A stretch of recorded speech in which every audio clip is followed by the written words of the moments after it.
செல்வந்தர்கள் பல பேர் இப்படித்தான் இருக்கிறாங்க. தாங்களும் அனுபவிக்க மாட்டாங்க, அடுத்தவங்களுக்கும் கொடுக்க மாட்டாங்க. இது மாதிரியான கஞ்சர்களுக்கு இந்த உலகம் இல்லை, அந்த உலகம் இல்லைங்கிறார் அவர்.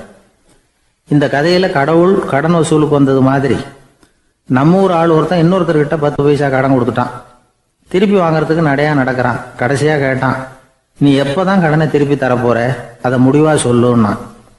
வர்ற வியாழக்கிழமை கண்டிப்பா கொடுத்துருவேன் அப்படின்னானா அவன். அன்னைக்கு நான் ஊர்ல இருக்க மாட்டேனே அப்படின்னானா இவன். அதனால என்ன, நானும் தான் அன்னைக்கு ஊர்ல இருக்க மாட்டேன் அப்படின்னானா. ஒரு காலத்தில் பிரஷ்யா அப்படின்னு ஒரு தேசம் இருந்தது. இப்போ ஜெர்மனி இருக்குல்ல, இதோட பெரும்பகுதி ஒரு காலத்தில் பிரஷ்யாங்கிற பேரில் இருந்தது. அப்போ அதுக்கு அரசராக இருந்தவர் மகா ஃப்ரெடரிக், அதாவது ஃப்ரெடரிக் தி கிரேட் அப்படின்னு சொல்லுவாங்க. அந்த ராஜாவுக்கு ஒரு சந்தேகம். நாம் பல வகையான வரிகளை விதித்து வசூல் பண்ணுறோம், அப்படி பண்ணி வருமானம் குறைஞ்சிக்கிட்டே போகுதே, இதுக்கு என்ன காரணமாக இருக்கும்? இதுதான் அவருக்கு ஏற்பட்ட சந்தேகம். ஒரு சமயம் அந்த அரசர் தம்முடைய அமைச்சர்களையும் பிரபுக்களையும் தளபதிகளையும் கூப்பிட்டு ஒரு விருந்து வச்சார். விருந்து முடிஞ்சதும் அவங்கள பார்த்து இந்த சந்தேகத்தை கேட்டார். வரிகள் அதிகமாக விதித்து வருமானம் குறையறதுக்கு என்ன காரணம் அப்படின்னு கேட்டார். பல பேருக்கு இதுக்கு சரியாக பதில் சொல்ல தெரியல. அனுபவசாலியான ஒரு தளபதி எழுந்திருச்சார். அரசே, அது எப்படிங்கிறத இப்போ உங்களுக்கு காட்டுறேன்னார். உடனே ஒரு பெரிய பனிக்கட்டி ஒன்றை தன்னுடைய கையில் எடுத்தார். அதை அப்படியும் எப்படியும் திருப்பி பார்த்தார். அப்புறம் அடுத்தவர்கிட்ட கொடுத்தார். அவரும் அதை அப்படியும் இப்படியும் திருப்பி பார்த்துட்டு அடுத்தபடியாக இருந்தவர்கிட்ட கொடுத்தார். இப்படியே இதை ஒவ்வொருத்தராக பார்த்துட்டு ஒவ்வொரு கையாக மாறி கடைசியில் மன்னர் கைக்கு போய் சேர்ந்தது.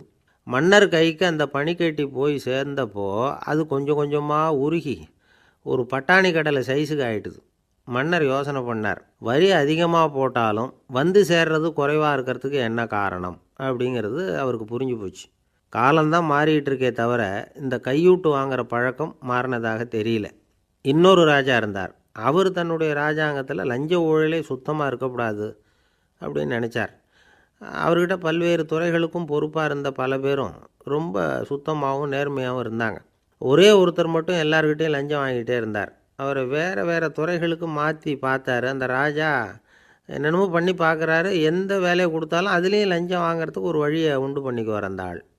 ராஜாவுக்கு இது ஒரு பெரிய தலைவலியாக போட்டுது. இவர் என்ன பண்ணுறது, இவருக்கு என்ன வேலையை கொடுக்கறது, கொஞ்சம் கூட லஞ்சம் வாங்கிறதுக்கு சான்ஸே இல்லாத ஒரு வேலையை கொடுக்கணும் அப்படின்னு திட்டம் போட்டார். ஒரு நாள் அவருக்கு அந்த உத்தரவும் போட்டுட்டார். அதாவது அவருக்கு என்ன வேலைன்னா, கடற்கரையில் தான் அவருக்கு ஆஃபீஸ். அங்கேயே இருந்துக்க வேண்டியது. தினமும் எத்தனை கடல் அலை கரையில் வந்து மோதுது அப்படிங்கிறத கணக்கெடுத்து ராஜாவுக்கு தெரிவிக்க வேண்டியது. இதுதான் அவருக்கு வேலை.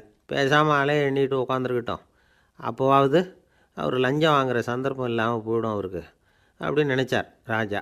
இந்த ஆள் கடற்கரைக்கு போய் டியூட்டியில் ஜாயின் பண்ணிக்கிட்டார். ஒரே மாதத்தில் அங்கே சொந்தமாக ஒரு பிரம்மாண்டமான மாளிகை கட்டிவிட்டார். ராஜாவுக்கு இது பெரிய ஆச்சரியமாக போச்சு. அலையை என்ற வேலையில் அந்த ஆள் எப்படி பணம் சம்பாதிச்சார் அப்படின்னு விசாரித்து பார்த்தார் அக்கம் பக்கத்தில். அந்த ஆள் என்ன பண்ணியிருக்கிறாருன்னா, கடற்கரையில் போய் பொறுப்பை ஏற்றுக்கிட்ட உடனே அங்கே இருந்த மீனவர்கள்கிட்ட எல்லாம் இந்த கரையில் வந்து ஒரு நாளில் வந்து மோதுகிற அலைகள் எத்தனை அப்படின்னு கேட்டிருக்காரு. அது எப்படிங்க தெரியும்னு இருக்காங்க அவங்க. தினமும் அந்த எண்ணிக்கை தெரியணும். நம்ம ராஜாவுக்கு தினமும் அறிக்கை அனுப்பணும், டெய்லி ரிப்போர்ட்டு. தவறுனா நீங்கள் இந்த கடலில் போய் மீன் பிடிக்கிறதுக்கு ராஜாவோட அனுமதி கிடைக்காது அப்படின்ட்டுருக்காரு. உடனே மீனவர்கள்லாம் பயந்து போட்டாங்க. கடலுக்கு போகிறதுக்கு அனுமதி இல்லைன்னா பட்டினி கிடக்கிறது மாதிரி ஆகிடுமே. மெதுவாக அந்த ஆளுகிட்ட போனாங்க. காதோட காதாக சொன்னாங்க, ஐயா, எங்களால் வந்து கடல் அலையை வந்து எண்ண முடியாது. தினமும் எங்களால் முடிஞ்சதை உங்களுக்கு பணமாக கொடுத்துட்றோம். நீங்கள் தான் ராஜா கிட்ட சிபாரிசு பண்ணி நாங்கள் தொடர்ந்து மீன் பிடிக்கிறதுக்கு அனுமதி வாங்கி கொடுக்கணும் அப்படின்னு வேண்டிக்கிட்டாங்க. பணம் தினமும் வந்து சேர ஆரம்பிச்சுட்டுது. பதவியில் மற்ற பதவியோட இந்த பதவி எவ்வளவோ மேல் அப்படின்னு நினச்சிட்டான் அந்த ஆள். அது மட்டும் இல்லை, தயவு பண்ணி என்னை இந்த இடத்த விட்டு மாற்றி விடாதீங்க சார் அப்படின்னு வேற கேட்க ஆரம்பிச்சிட்டானான். கங்கை கரை தோட்டம் பக்கத்தில் ஒரு ஆசிரமம். அங்கே ஒரு பெரியவர் தங்கியிருக்கிறார். அவர் தான் ராமகிருஷ்ண பரமஹம்சர். அந்த ஆசிரமம் இருந்த இடம் கரக்பூர். வங்காளத்தில் பொதுவாக எல்லோரும் மீன் சாப்பிட்றது உண்டு. கங்கையில் குளிச்சுட்டு கையில் ஒரு மீனோடு வர்றது வழக்கம். இவர் இருக்கிற இடத்துக்கு கங்கையில் படகு வழியாக வரணும். அப்படி தான் எல்லோரும் வருவாங்க. வர்றவங்கள ஒன்று கூட்டி ஆன்மீக விஷயங்களை பற்றி பேசிக்கிட்டு இருப்பார். ஒவ்வொரு நாள் ஒவ்வொருத்தர் நகரத்துக்கு போகணும். வரும்பொழுது மீன் கொண்டுக்கிட்டு வரணும். அதுக்கு ஒரு அட்டவணையே உண்டு ஆசிரமத்தில். அது பிரகாரம் ஒரு நாள் சுவாமி யோகானந்தர் படகில் போனார். படகை செலுத்தினவங்க ராமகிருஷ்ணரையும் சுவாமி யோகானந்தரையும் மற்றவங்களையும் பித்தர்கள் அப்படின்னு சொல்லி ஏளனமாக பேசினாங்க. அவங்க என்ன பைத்தியம் பிடிச்சவங்க அப்படிங்கிறது மாதிரி. சுவாமி யோகானந்தருக்கு ரொம்ப மென்மையான இதயம். இவங்க இப்படி கண்ணாபின்னான்னு பேசுகிறத பார்த்தா மீனை வாங்கிட்டு திரும்புகிறப்போ என்ன நடக்குமோ அப்படிங்கிற பயம் வேறு வந்துட்டுது அவருக்கு. அவ்வளவு மென்மையானவர். இதை தெரிஞ்சுக்கிட்ட ராமகிருஷ்ணர், யோகானந்தா இங்கே வா அப்படின்னு கூப்பிட்டார். இவர் கண்ணீரை தொடச்சிக்கிட்டே கிட்ட போனார். சொன்னார், ஐயா, படகு ஓட்டுறவங்க உங்களை பற்றி மோசமாக பேசுகிறாங்க. என்ன திட்டினா பரவாயில்ல, ஆனால் உங்களை அவங்க திட்டுறாங்க, அதை என்னால் தாங்கிக்க முடியல அப்படின்னார். இதை கேட்டதும் ராமகிருஷ்ணருக்கு கோபம் வந்துட்டு தான். என்னது, உன்னுடைய குருவை பற்றி அவங்க மோசமாக பேசும்பொழுது நீ சும்மா இருந்தியா? வெளியில் போ அப்படின்னு விட்டார். குரு நிந்தனை செய்கிறப்போ அதை கேட்டுக்கிட்டு சும்மா இருக்கலாமா? குரு நிந்தனையை கேட்டால் பாவம் இல்லையா? என்னை தூற்றும் போது அவங்க பாவம் செய்கிறாங்க, அதை கேட்டுக்கிட்டு நீ சும்மா இருந்தால் நீயும் பாவம் செய்கிற அப்படின்னாராம். அடுத்த நாள் சுவாமி நிரஞ்சனானந்தர் போக வேண்டிய நாள். இவர் படகுல போகும்பொழுதும் அதே மாதிரி நடந்து தான். அவங்க மோசமாக பேச ஆரம்பித்தாங்க, திட்ட ஆரம்பித்தாங்க. அப்படி கேலி பண்ண ஒருத்தனை இவர் என்ன பண்ணார், பலார்னு கன்னத்தில் அரைஞ்சிட்டார். இன்னொருத்தனை கங்கையில் தூக்கி எறியறதுக்கும் தயாராகிட்டார். அதுக்கப்புறம் அவங்க யாரும் வாயை திறக்கலை. மீன் வாங்கிட்டு வர்றப்பவும் படகுல ஒரே அமைதி. அவ்வளவு பயம் அவங்களுக்கு. ராமகிருஷ்ணர் கூப்பிட்டு விசாரித்தார் என்ன நடந்ததுன்னு. இவர் சொன்னார், அவர் யோகானந்தா போகும்பொழுது என்ன நடந்ததோ அப்படியே தான் இப்போவும் நடந்தது. குரு நிந்தனை செய்கிறத கேட்டுக்கிட்டு நான் சும்மா இருப்பேனா? ஒருத்தனை அப்படியே அரைஞ்சுட்டேன், இன்னொருத்தனை ஆற்றுல தூக்கி போட்டுருவேன்னு பயமுறுத்தினேன், அவ்வளவுதான் அப்படின்னாராம். இப்போவும் ராமகிருஷ்ணருக்கு கோபம் வந்துட்டு தான். என்ன இது, அணியறது காஷாயம், இருக்கிறது ஆசிரமம், உனக்கு இவ்வளவு கோபம் வந்ததுன்னா அப்புறம் என்னத்துக்கு ஆசிரமத்தில் இருக்கணும்? பிரம்மச்சாரி எப்பவும் அமைதியாக இருக்கணும் அப்படின்னு அறிவுரை சொன்னாராம் ராமகிருஷ்ணர். அப்போ இவர் கேட்டாராம், ஏங்க அவருக்கு ஒரு விதமான அறிவுரை சொன்னீங்க, எனக்கு வேறு விதமாக அறிவுரை சொல்கிறீங்க, இதில் எது உண்மை அப்படின்னு கேட்டிருக்கார். இதுக்கு ராமகிருஷ்ணர் சொன்ன பதில் என்னென்னா, அட அசடே, சக்கரத்தில் காற்று அதிகமாக இருந்தால் குறைக்கணும், குறைச்சலாக இருந்தால் கூட்டணும்.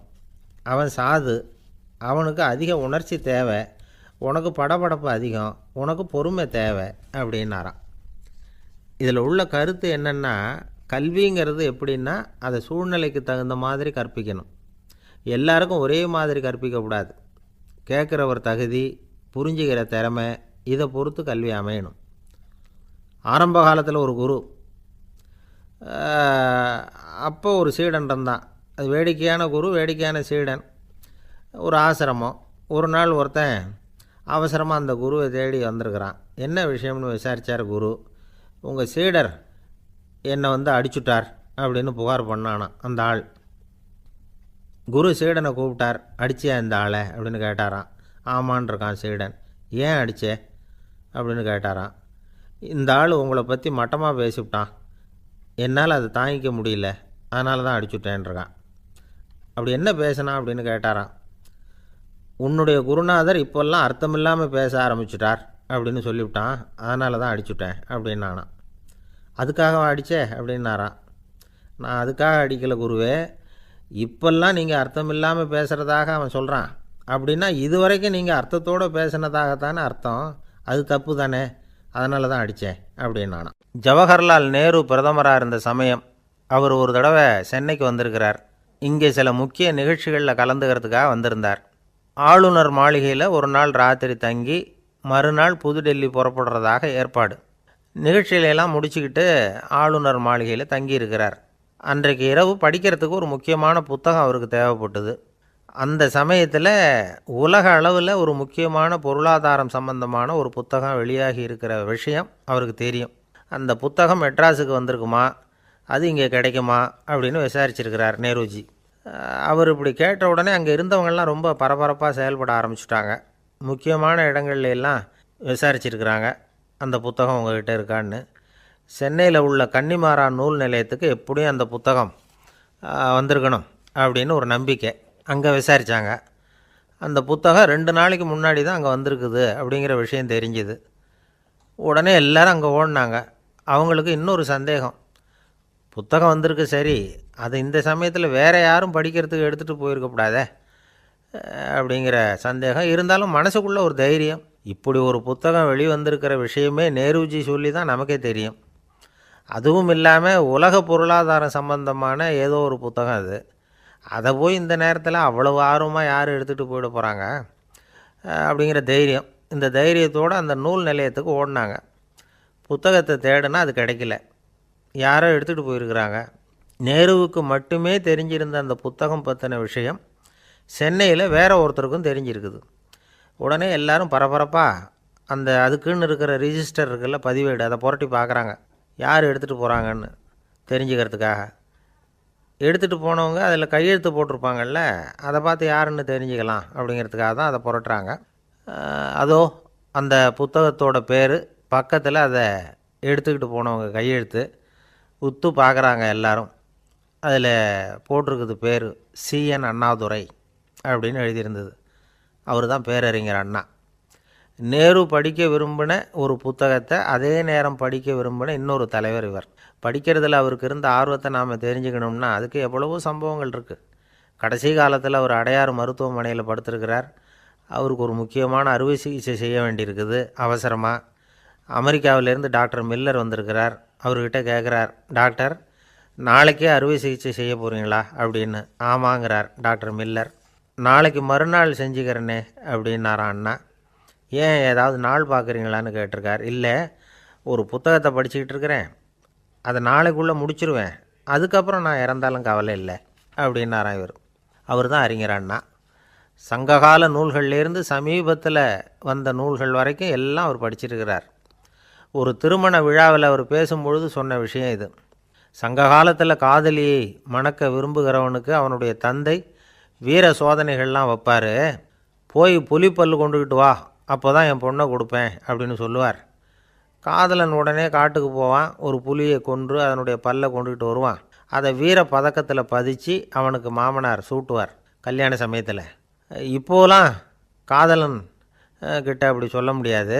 இப்போலாம் காதலன்கிட்ட காட்டுக்கு போய் புலிப்பல் கொண்டுக்கிட்டு வான்னு யாராவது சொன்னால் புலி தான் மாப்பிள்ளையாக வந்து சேரும் அப்படின்னார். இந்த உலகத்தில் நாம் நல்லபடியாக இருக்கணும்னா அதுக்கு முக்கியமாக தேவைப்படுறது 2. ஒன்று செல்வம், இன்னொன்று அறிவு. சரி, இது 2ல் சிறந்தது எது அப்படின்னு ஒரு கேள்வி கேட்டால் என்ன பதில் சொல்கிறது? இதே கேள்வியை ஹஸ்ரத் அலி அவர்கள்கிட்ட கேட்டாங்களாம். அவர் ஒரு பெரிய அறிஞர். கேள்வி கேட்டவங்களும் சாதாரண ஆட்கள் இல்லை, இவங்களும் அறிஞர்கள். ஒரு நாள் ஹஸ்ரத் அலி அவர்கள்கிட்ட 10 அறிஞர்கள் வந்தாங்களாம். ஐயா, நாங்கள் 10 பேரும் உங்ககிட்ட ஒரே கேள்வியை தான் கேட்க வந்திருக்கிறோம், ஆனால் எங்கள் 10 பேருக்கும் நீங்கள் தனித்தனியாக பதில் சொல்ல முடியுமா அப்படின்னு கேட்டிருக்காங்க. அதாவது அவங்க ஒரே கேள்விக்கு இவர்கிட்ட இருந்து 10 விதமான பதில் எதிர்பார்க்குறாங்க. சரி கேளுங்க, என்ன கேள்வி அப்படின்னார் அவர். அப்போ தான் அவங்க கேட்டாங்களாம், செல்வம் அறிவு இது 2ல் சிறந்தது எது? இதுதான் கேள்வி. ஹஸ்ரத் அலி என்ன பண்ணார் தெரியுமா? அவங்கள ஒவ்வொருத்தராக கூப்பிட்டார், ஒவ்வொரு விதமான பதிலை சொல்லி அனுப்புனார். முதல்ல ஒருத்தரை கூப்பிட்டார், சொன்னார், அறிவுங்கிறது தீர்க்கதரிசிகள், ஞானிகள், மகான்கள் இவங்களோட பரம்பரை சொத்து. ஆனால் செல்வங்கிறது கொடுங்கோலரின் ஆயுதம், அதனால் அறிவு தான் சிறந்தது அப்படின்னார். 2வது ஆளை கூப்பிட்டார், உங்ககிட்ட செல்வம் இருந்தால் நீங்கள் தான் அதை காப்பாற்றணும், ஆனால் அறிவு உங்களை எப்பவும் காப்பாற்றும், ஆகவே அறிவு தான் சிறந்தது அப்படின்னார். 3வது ஆளை கூப்பிட்டார், செல்வந்தனுக்கு எப்போதும் விரோதிகள் அதிகம், ஆனால் அறிஞனுக்கு நண்பர்கள் அதிகம், அதனால் அறிவு தான் சிறந்ததுன்னார். அடுத்தவரை கூப்பிட்டார், செல்வம் அடுத்தவங்களுக்கு கொடுக்க கொடுக்க குறையும், ஆனால் கல்விங்கிறது அதிகரிச்சுக்கிட்டே வரும், கொடுக்கறதுனால குறையாது, அதனால் அறிவு தான் சிறந்ததுன்னார். இன்னொருத்தரை கூப்பிட்டார், அறிவுள்ளவன் எப்பவும் அதை அடுத்தவங்களுக்கு வாரி வழங்கிக்கிட்டே இருப்பான், அதனால் அவங்ககிட்ட தாராளத்தன்மை இருக்கும், ஆனால் செல்வந்தன்கிட்ட கஞ்சத்தனம் தான் இருக்கும், அதனால் அறிவு தான் சிறந்ததுன்னார். 6வது நபரை கூப்பிட்டார், செல்வத்தை கள்வர்கள் திருடிட்டு போக முடியும், ஆனால் அறிவை அப்படி திருடிட்டு போக முடியாது அப்படின்னார்.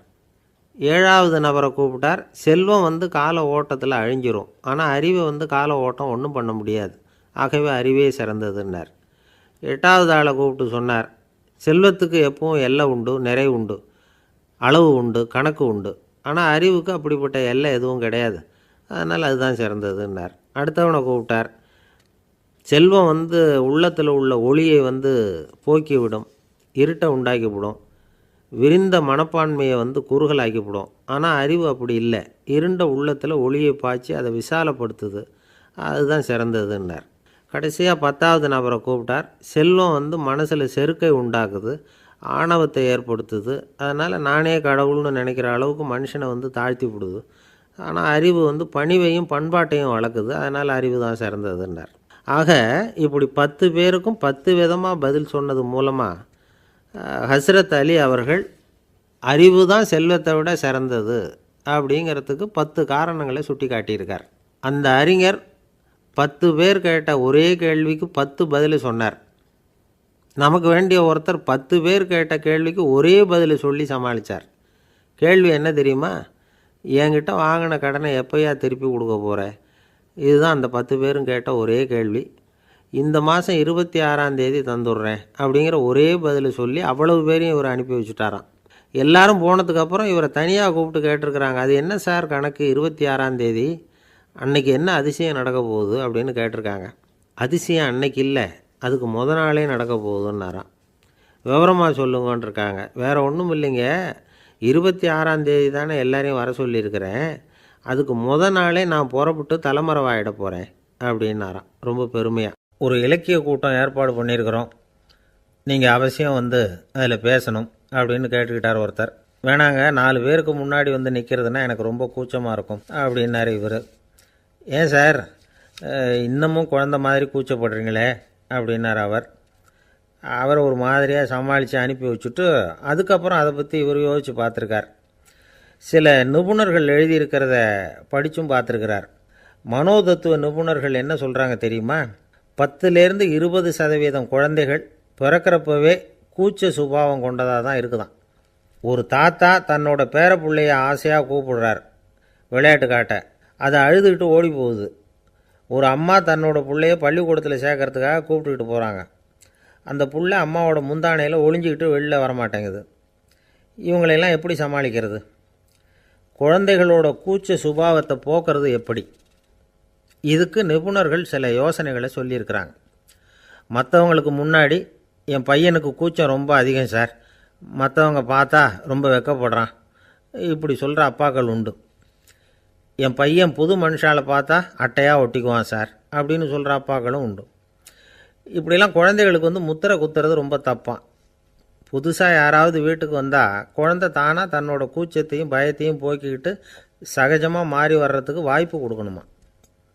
ஒரு கூட்டத்துக்கோ அல்லது சொந்தக்காரங்க கல்யாணத்துக்கோ குழந்தைய அழைச்சிட்டு போகிறீங்க, அங்கே போய் கட்டாயப்படுத்தி குழந்தைய மற்றவங்க கிட்ட பேச சொல்லக்கூடாது. சில சமயம் குழந்தை தானாக தன்னுடைய கூச்ச சுபாவத்தை விட்டு பேசுகிறதுக்கு முன் வந்தால் அதை பாராட்டணும். குழந்தை கலகலப்பு இல்லாமல் மௌனமாக இருந்ததுன்னா அதையும் கண்டுக்கக்கூடாது. குழந்தை பேச ஆரம்பித்தா அதை ஆர்வத்தோடு கவனிக்க தெரியணும். கலந்து உரையாடுற பழக்கத்தை வீட்லேயே ஆரம்பிக்கலாம். கேட்டதுக்கு பதில் சொல் அப்படின்னு நீங்கள் அதிகாரம் பண்ணிகிட்டு இருக்கக்கூடாது. அது வந்து குழந்தைக்கு பேசுகிற சந்தர்ப்பத்தை குறைச்சிருமா. இப்போ நாம் அதிகாரம் பண்ணால் கேலி செய்கிற பழக்கம் குழந்தைகளை வந்து ரொம்ப பாதிச்சிருமா. பெரியவங்களானதுக்கு அப்புறமும் சில பேர் கூச்சத்தோடவும் பயத்தோடவும் இருக்கிறதுக்கு இதுதான் காரணம். சின்ன வயசில் அவங்கெல்லாம் ஏதாவது கேலிக்கு ஆளாகி இருப்பாங்க. 2வது குழந்தை மூத்த குழந்தைய வந்து கேலிக்கு ஆளாகிற சந்தர்ப்பங்களை கண்டு கேலி பண்ணினா அது இளம் நெஞ்சங்களை விட்டு நீங்கிறதே இல்லையா. எப்பவும் குழந்தையோட நடை உடை பாவனைகளை பற்றி சொல்லிக்கிட்டே இருக்கக்கூடாதான். அதுவே கூச்ச சுபாவத்தை கொண்டுட்டு வந்துடுமா. அப்பா எங்கேன்னு யாராவது கேட்டால் இது மாதிரி இன்ன காரியத்துக்காக வெளியில் போயிருக்கார், இத்தனை மணிக்கு திரும்பி வருவார் அப்படின்னு சொல்கிற அளவுக்கு குழந்தைகளை வந்து பழக்கப்படுத்தி வைக்கணும். ஃபோன்லேயே யாராவது விசாரித்தா கூட இது மாதிரி பதில் சொல்லு அப்படின்னு சொல்லணும். சின்ன சின்ன மீட்டிங்கில் 4 வார்த்தை பேச தயார் பண்ணலாம். ஒரு கடையிலையோ அல்லது ஹோட்டல்லையோ ஏதாவது விவரம் கேட்கணும்னா உங்கள் குழந்தைய தைரியமாக அனுப்புங்க. குழந்தைகள் பணிவாகவும் பொறுமையாகவும் விவரம் கேட்குறப்போ கூச்ச சுபாவம் தானாக போயிடும். சின்ன வயசுலேயே இப்படிலாம் பழக்கப்படுத்தினா தான் வருங்காலத்தில் தைரியமாக இந்த சமுதாயத்தில் வாழ முடியும். இல்லைன்னா 60 வயசுலேயும் அடுப்பங்கரையை விட்டு வெளில வர்றதுக்கு கூச்சப்பட்டுக்கிட்டு தான் இருக்க வேண்டியிருக்கும். இந்த காலத்து பிள்ளைங்க எவ்வளவோ பரவாயில்ல, எதுக்கும் தயங்குறதில்ல, கூச்சப்படுறதில்ல. ஒரு அம்மா அடுப்பங்கரையிலேருந்து சத்தம் போட்டாங்க, டேய் ராமு, தயவு பண்ணி அந்த டிவியை நிறுத்துறா, அந்த பெண்ணோட குரல் மகா மோசம், அடுப்பங்கரையில் இருக்கிற என்னாலேயே அதை சகிச்சிக்க முடியல அப்படின்னாங்களாம். உடனே பையன் கொஞ்சம் கூட தயங்காமல் பதில் சொல்கிறான், அம்மா இந்த குரல் டிவியிலேருந்து வரல, எதிர்த்த விட்டு மாமி தான் இங்கே வந்திருக்கிறாங்க, அவங்க தான் இப்போ என்னோட பேசிக்கிட்டு இருக்கிறாங்க அப்படின்னு நான். ஒருத்தர் ஒரு தவறு செஞ்சு விட்றாருன்னு வச்சுக்கோங்க, உடனே நீ செஞ்சது தவறு அப்படின்னு சொல்கிறது ஒரு வகை. அதுக்கு பதிலாக எது சரின்னு அவர் புரிந்து கொள்ள உதவி செய்கிறது இன்னொரு வகை. இந்த ரெண்டாவது வகை இருக்குது பாருங்கள், நிர்வாக இயலில் இது ரொம்ப முக்கியம். அலுவலகத்தில் வேலை பார்க்குற ஒருத்தர் முக்கியமாக தெரிஞ்சுக்க வேண்டியது என்ன தெரியுமா? சக ஊழியர்கள்கிட்ட எப்படி பழகணும், மேலதிகாரிகள்கிட்ட எப்படி பழகணும், தனக்கு கீழே வேலை செய்கிறவங்கக்கிட்ட எப்படி பழகணும், வாடிக்கையாளர்கள்கிட்ட எப்படி பழகணும், இவங்க எல்லார்கிட்டையும் செம்மையான உறவை ஏற்படுத்திக்கிறது எப்படி, இதையெல்லாம் சொல்லிக் கொடுக்குற பாடம் தான் இன்டர் பர்சனல் ஸ்கில், திறமையான உறவு அப்படிங்கிறது. எந்த வேலையில் இருந்தாலும் சரி, இந்த உறவுகளை வளர்க்கும் திறன் உள்ளவங்க சீக்கிரம் முன்னுக்கு வந்துடுறாங்க. மற்றவங்கக்கிட்ட உறவை பலப்படுத்திக்கிறது எப்படி அப்படின்னு தெரிஞ்சுக்கிட்டோம்னா எந்த ஒரு தடையையும் சுலபமாக தாண்டி செய்கிற தொழிலில் முன்னுக்கு வந்துடலாம். ஹார்வர்டு பல்கலைக்கழகத்தில் ஒரு கணக்கெடுப்பு பண்ணி பார்த்தாங்களாம். பார்க்குற வேலையில் எது மாதிரி குணாதிசயம் உள்ளவங்க வேகமாக முன்னுக்கு வர்றாங்க அப்படின்னு தெரிஞ்சுக்கிறதுக்காக இந்த கணக்கெடுப்பு. வெவ்வேறு துறையில் வேகமாக முன்னுக்கு வந்திருக்கிற பல பேரை சந்தித்து இந்த சர்வேயை நடத்தியிருக்கிறாங்க. அவங்க கண்டுபிடிச்சி சொல்லியிருக்கிற உண்மை என்ன தெரியுமா? ஒருத்தர் ஒரு வேலையில் இருந்தால் அது சம்பந்தப்பட்ட சப்ஜெக்ட் பற்றிய அறிவு 35% இருந்தால் போதுமா. ஆனால் உறவுகளை வளர்க்கக்கூடிய திறன், இன்டர் பர்சனல் ஸ்கில்லு 65% வேணும். இப்படி உள்ளவங்க சீக்கிரம் முன்னுக்கு வந்துடுறாங்களாம். அதனால் ஒருத்தருக்கு வேலை சரியாக புரியலைன்னா கூட விவரமாக மற்றவங்கக்கிட்ட பழகிறது எப்படின்னு புரிஞ்சால் போதும், அவர் முன்னுக்கு வந்துடலாம். அலுவலகங்களில் மட்டும் இல்லை, எல்லா இடங்கள்லேயும் இது ரொம்ப முக்கியம். வீட்டுக்குள்ளேயும் இது ரொம்ப முக்கியம், வீட்டுக்கு வெளியேயும் இது முக்கியம். அடுத்தவங்கக்கிட்ட பழகிறது எப்படிங்கிறத தெரிஞ்சிக்காதவன் வாழ்க்கையில் முன்னேற முடியாது. இன்றைக்கி ஆயுதங்களால் காயப்படுத்தி கொள்ளுகிறவர்களை விட வார்த்தைகளால் காயப்படுத்தி கொள்ளுகிறவர்கள் தான் அதிகம். பெரியவங்க என்ன சொல்கிறாங்க தெரியுமா? நீங்கள் இந்த பூமியில் பிறந்ததன் அர்த்தம் பூர்த்தி ஆகணும்னா அடுத்தவங்களுக்கு உதவி பண்ணுங்க. அடுத்தவங்களுக்கு உதவி செய்ய முடியாவிட்டால் கூட பரவாயில்லை, ஆனால் யாரையும் புண்படுத்தி விடாதீங்க அப்படின்னு சொல்கிறாங்க. எனக்கு தெரிஞ்ச ஒருத்தர் ஒரு அலுவலகத்தில் வேலை பார்க்குறார். அவர் சொல்லுவார், எனக்கு இந்த இன்டர் பர்சனல் ஸ்கில் ரொம்ப அதிகம் சார். சக ஊழியர்கள்கிட்ட ரொம்ப சுமூகமாக நடந்துக்குவேன். என் கூட வேலை பார்க்குற ஒருத்தருக்கு ஏதாவது ஒரு கஷ்டம்னா அந்த சமயத்தில் அவர் செய்ய வேண்டிய வேலையை நான் செஞ்சுருவேன் சார் அப்படிம்பார். நான் அவர்கிட்ட சமீபத்தில் அப்படி ஏதாவது செஞ்சுருக்கீங்களா அப்படின்னு கேட்டேன். செஞ்சுருக்கேன் சார். போன வாரம் புதன்கிழமை ஆஃபீஸில் என் பக்கத்து சீட்டுக்காரருக்கு வயிற்று வலி. உடனே நான் மெடிக்கல் லீவ் போட்டுவிட்டு எங்கள் வீட்டுக்கு போயிட்டேன் சார் அப்படின்னார். ஒரு காடு, அங்கே புத்தர் அவர் பாட்டுக்கு நடந்து போய்கிட்டே இருக்கிறார். அவருக்கு பின்னாடி ஒரு குரங்கு, அதுவும் தொடர்ந்து வந்துக்கிட்டே இருக்குது. புத்தர் திரும்பி பார்த்தார். குரங்கு அப்படியே குதித்து உயர எழும்பி ஒரு கிளையில் போய் உக்காந்துது. ஏன் இப்படி பண்ணுறேன்னு கேட்டார் புத்தர். என்னை சாதாரணமாக நினைக்க வேணாம், நான் மகாமந்தி, என்னால் எல்லாம் முடியும், முடியாதுங்கிற வார்த்தையே என்னுடைய அகராதியில் கிடையாது, என்ன வேணும்னாலும் செய்வேன் அப்படின்னுது. அப்படின்னா ஒரு பந்தயம் வச்சுக்கலாமான்னார் இவர். ஓ வச்சுக்கலாமேன்னுது. வேறு ஒன்றும் இல்லை, இப்போ நீ மேலே எழும்பி அந்த கிளையில் உட்காந்தது மாதிரி அங்கேருந்து தாவி என் உள்ளங்கையில் உட்காரணும், அவ்வளவுதான் அப்படின்னார். அப்படி உட்காந்துட்டா என்ன பரிசு அப்படின்னு கேட்டது அது. சொர்க்கத்தில் இருக்கிற மாமன்னன் மரகத சக்கரவர்த்தியை என்னோட இருக்கும்படியாக கூப்பிட்டுக்கிறேன். அந்த சமயத்தில் அவருடைய அரியணை அங்கே காலியாகிடும், நீ அதில் போய் உட்காந்துக்கலாம். பந்தயத்தில் தோத்துட்டா ஒரு கல்ப காலம் இந்த பூமியில் வாழ வேண்டியிருக்கும், அதுக்கு பிறகு தான் என்கிட்ட வர முடியும், என்ன சொல்கிற அப்படின்னார். குரங்குக்கு தாவறது ஒரு பெரிய காரியமா? இது எனக்கு ரொம்ப சாதாரண விஷயம், என்ன இப்போவே தாவட்டுமா அப்படின்னுது. சரின்னு சொல்லி உள்ளங்கையை நீட்டினார். அவருடைய கை தாமரை இலை அளவுக்கு அப்படியே விரிஞ்சுது. குரங்கு சௌகரியமாக உட்கார்றதுக்காக. குரங்கு தாவறதுக்கு தயாராச்சு. அதுக்கு முன்னாடி ஒரு சின்ன யோசனை அதுக்கு. இந்த கிளையிலேருந்து அந்த கைக்கு தாவறது எனக்கு ரொம்ப அற்பமான ஒரு வேலை, இது ரொம்ப சாதாரணம், என்னுடைய கௌரவத்துக்கு இது சரியாக இருக்காது. அதனால் நான் என்ன பண்ண போகிறேன்னா, இங்கேருந்து கிளையிலேருந்து அப்படியே உயர எழும்ப போகிறேன். எழும்பி மேல் உலகம் போய் அங்கே ஒரு சுற்றிவிட்டு அதுக்கப்புறம் அங்கேருந்து நேராக இந்த கையில் உட்கார போகிறேன் அப்படின்னு நினச்சிது. என்ன யோசிக்கிற அப்படின்னார் புத்தர். ஒன்றும் இல்லை, இந்த பாயிரம் பார் அப்படின்னு சொல்லி தாவி உயர போயிட்டுது. கொஞ்ச நேரத்தில் வான உலகத்துக்கே போய் சேர்ந்துட்டுது. அங்கே போய் பார்த்தா அங்கே ஒரு 5 பளிங்கு தூண்கள் இளம் சிவப்பு நிறத்தில் நின்றுக்கிட்டு இருக்குது. குரங்கு நினச்சிக்கிட்டது, புத்தர்கிட்ட போய் இந்த பளிங்கு தூண்களை பார்த்தோம்னு சொன்னால் அப்படியே திகைச்சு போயிடுவார், இந்த தூணில் ஏதாவது அடையாளம் செஞ்சுட்டு போகணும் அப்படின்னு அந்த இடத்துல மிதந்துக்கிட்டே நினச்சிது. உடனே ஒரு தூணில் எழுதிச்சு. என்ன எழுதிச்சுன்னா, ஒரு மகா ஞானி இங்கே வந்துட்டு போகிறார் அப்படின்னு எழுதிச்சு. எழுதிவிட்டு அப்படியே கீழே தாவி வந்து புத்தரோட உள்ளங்கையில் உட்காந்துது. எப்படி பார்த்தீங்களா என்னுடைய வேலை?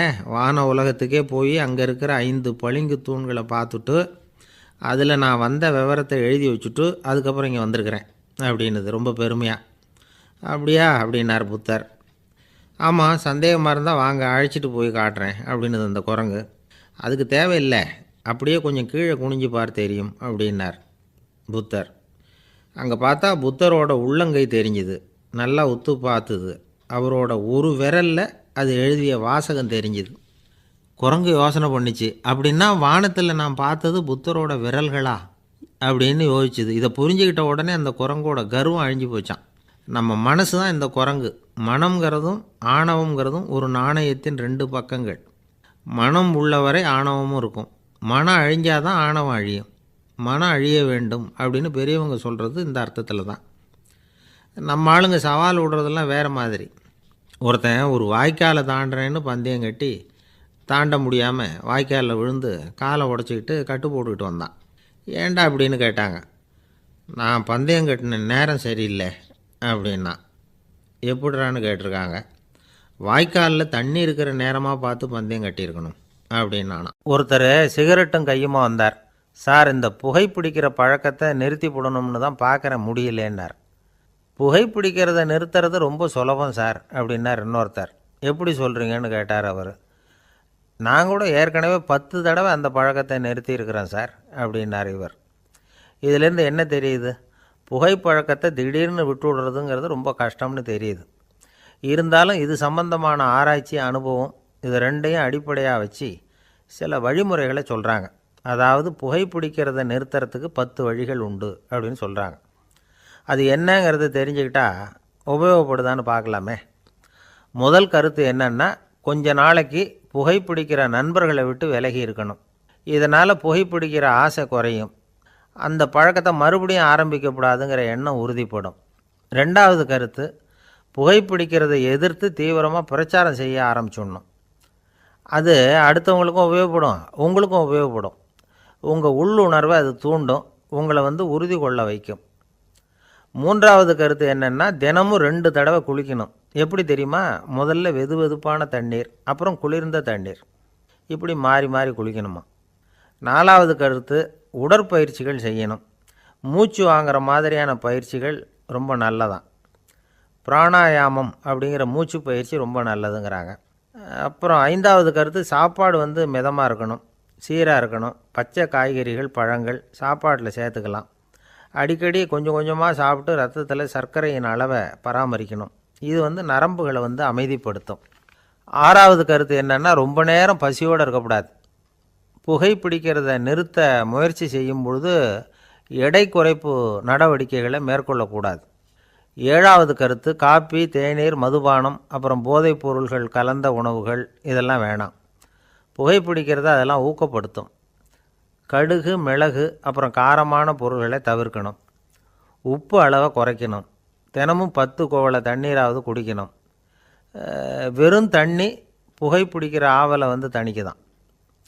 8வது கருத்து, கையில் சிகரெட்டு, புகையில ஏதாவது இருந்தால் உடனே தூக்கி எறிஞ்சிருங்க. அது கையில் இருக்கிற வரைக்கும் புகைப்பிடிக்கிற ஆசை வந்துக்கிட்டே இருக்கும். 9வது கருத்து என்னென்னா, இறை நம்பிக்கை உள்ளவங்க புகைப்பிடிக்கிற எண்ணம் வர்றப்போவெல்லாம் பிரார்த்தனை செய்ய ஆரம்பிச்சுடலாம். 10வது கருத்து, உங்களுக்கு ரொம்பவும் வேண்டியவங்க யாரோ அவங்கக்கிட்ட எல்லாம் நீங்கள் புகைப்பிடிக்கிறத நிறுத்தி விட்டதாக சொல்லிவிடுங்க.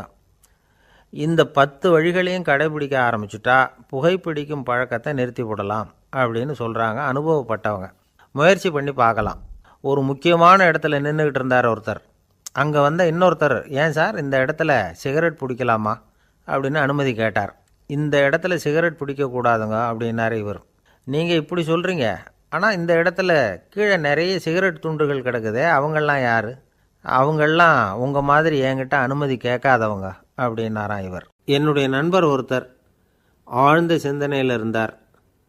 என்ன யோசனை பண்ணுறீங்கன்னு கேட்டேன். தலைவர் ஆகணும்னு பார்க்குறேன், அதுதான் என்ன வழின்னு யோசிச்சுக்கிட்டு இருக்கேன்னார். நான் கூட அது மாதிரி யோசித்து பார்த்தேன். அதுக்கப்புறம் அந்த யோசனையை கை விட்டுட்டேன் அப்படின்னோம். ஏன்னு கேட்டார். அதுக்கான தகுதிகள் நமக்கு இல்லைங்கிறது புரியுது. அது நமக்கு புரியறத விட நம்ம விட மற்றவங்களுக்கு நல்லா புரிஞ்சு போச்சு. அதனால் பேசாமல் கம்முன்னு இருந்துடுறது தான் நல்லது அப்படின்னோம். தலைவர் ஆகிறதுக்கு தகுதிகள் வேறு உண்டோ அப்படின்னு கேட்டார். அவர் யதார்த்தமாக தான் கேட்குறார். நாங்கள் உடனே எங்ககிட்ட இருந்த ஒரு புஸ்தகத்தை எடுத்து அவர்கிட்ட கொடுத்தோம். படித்து பாருங்கன்னு.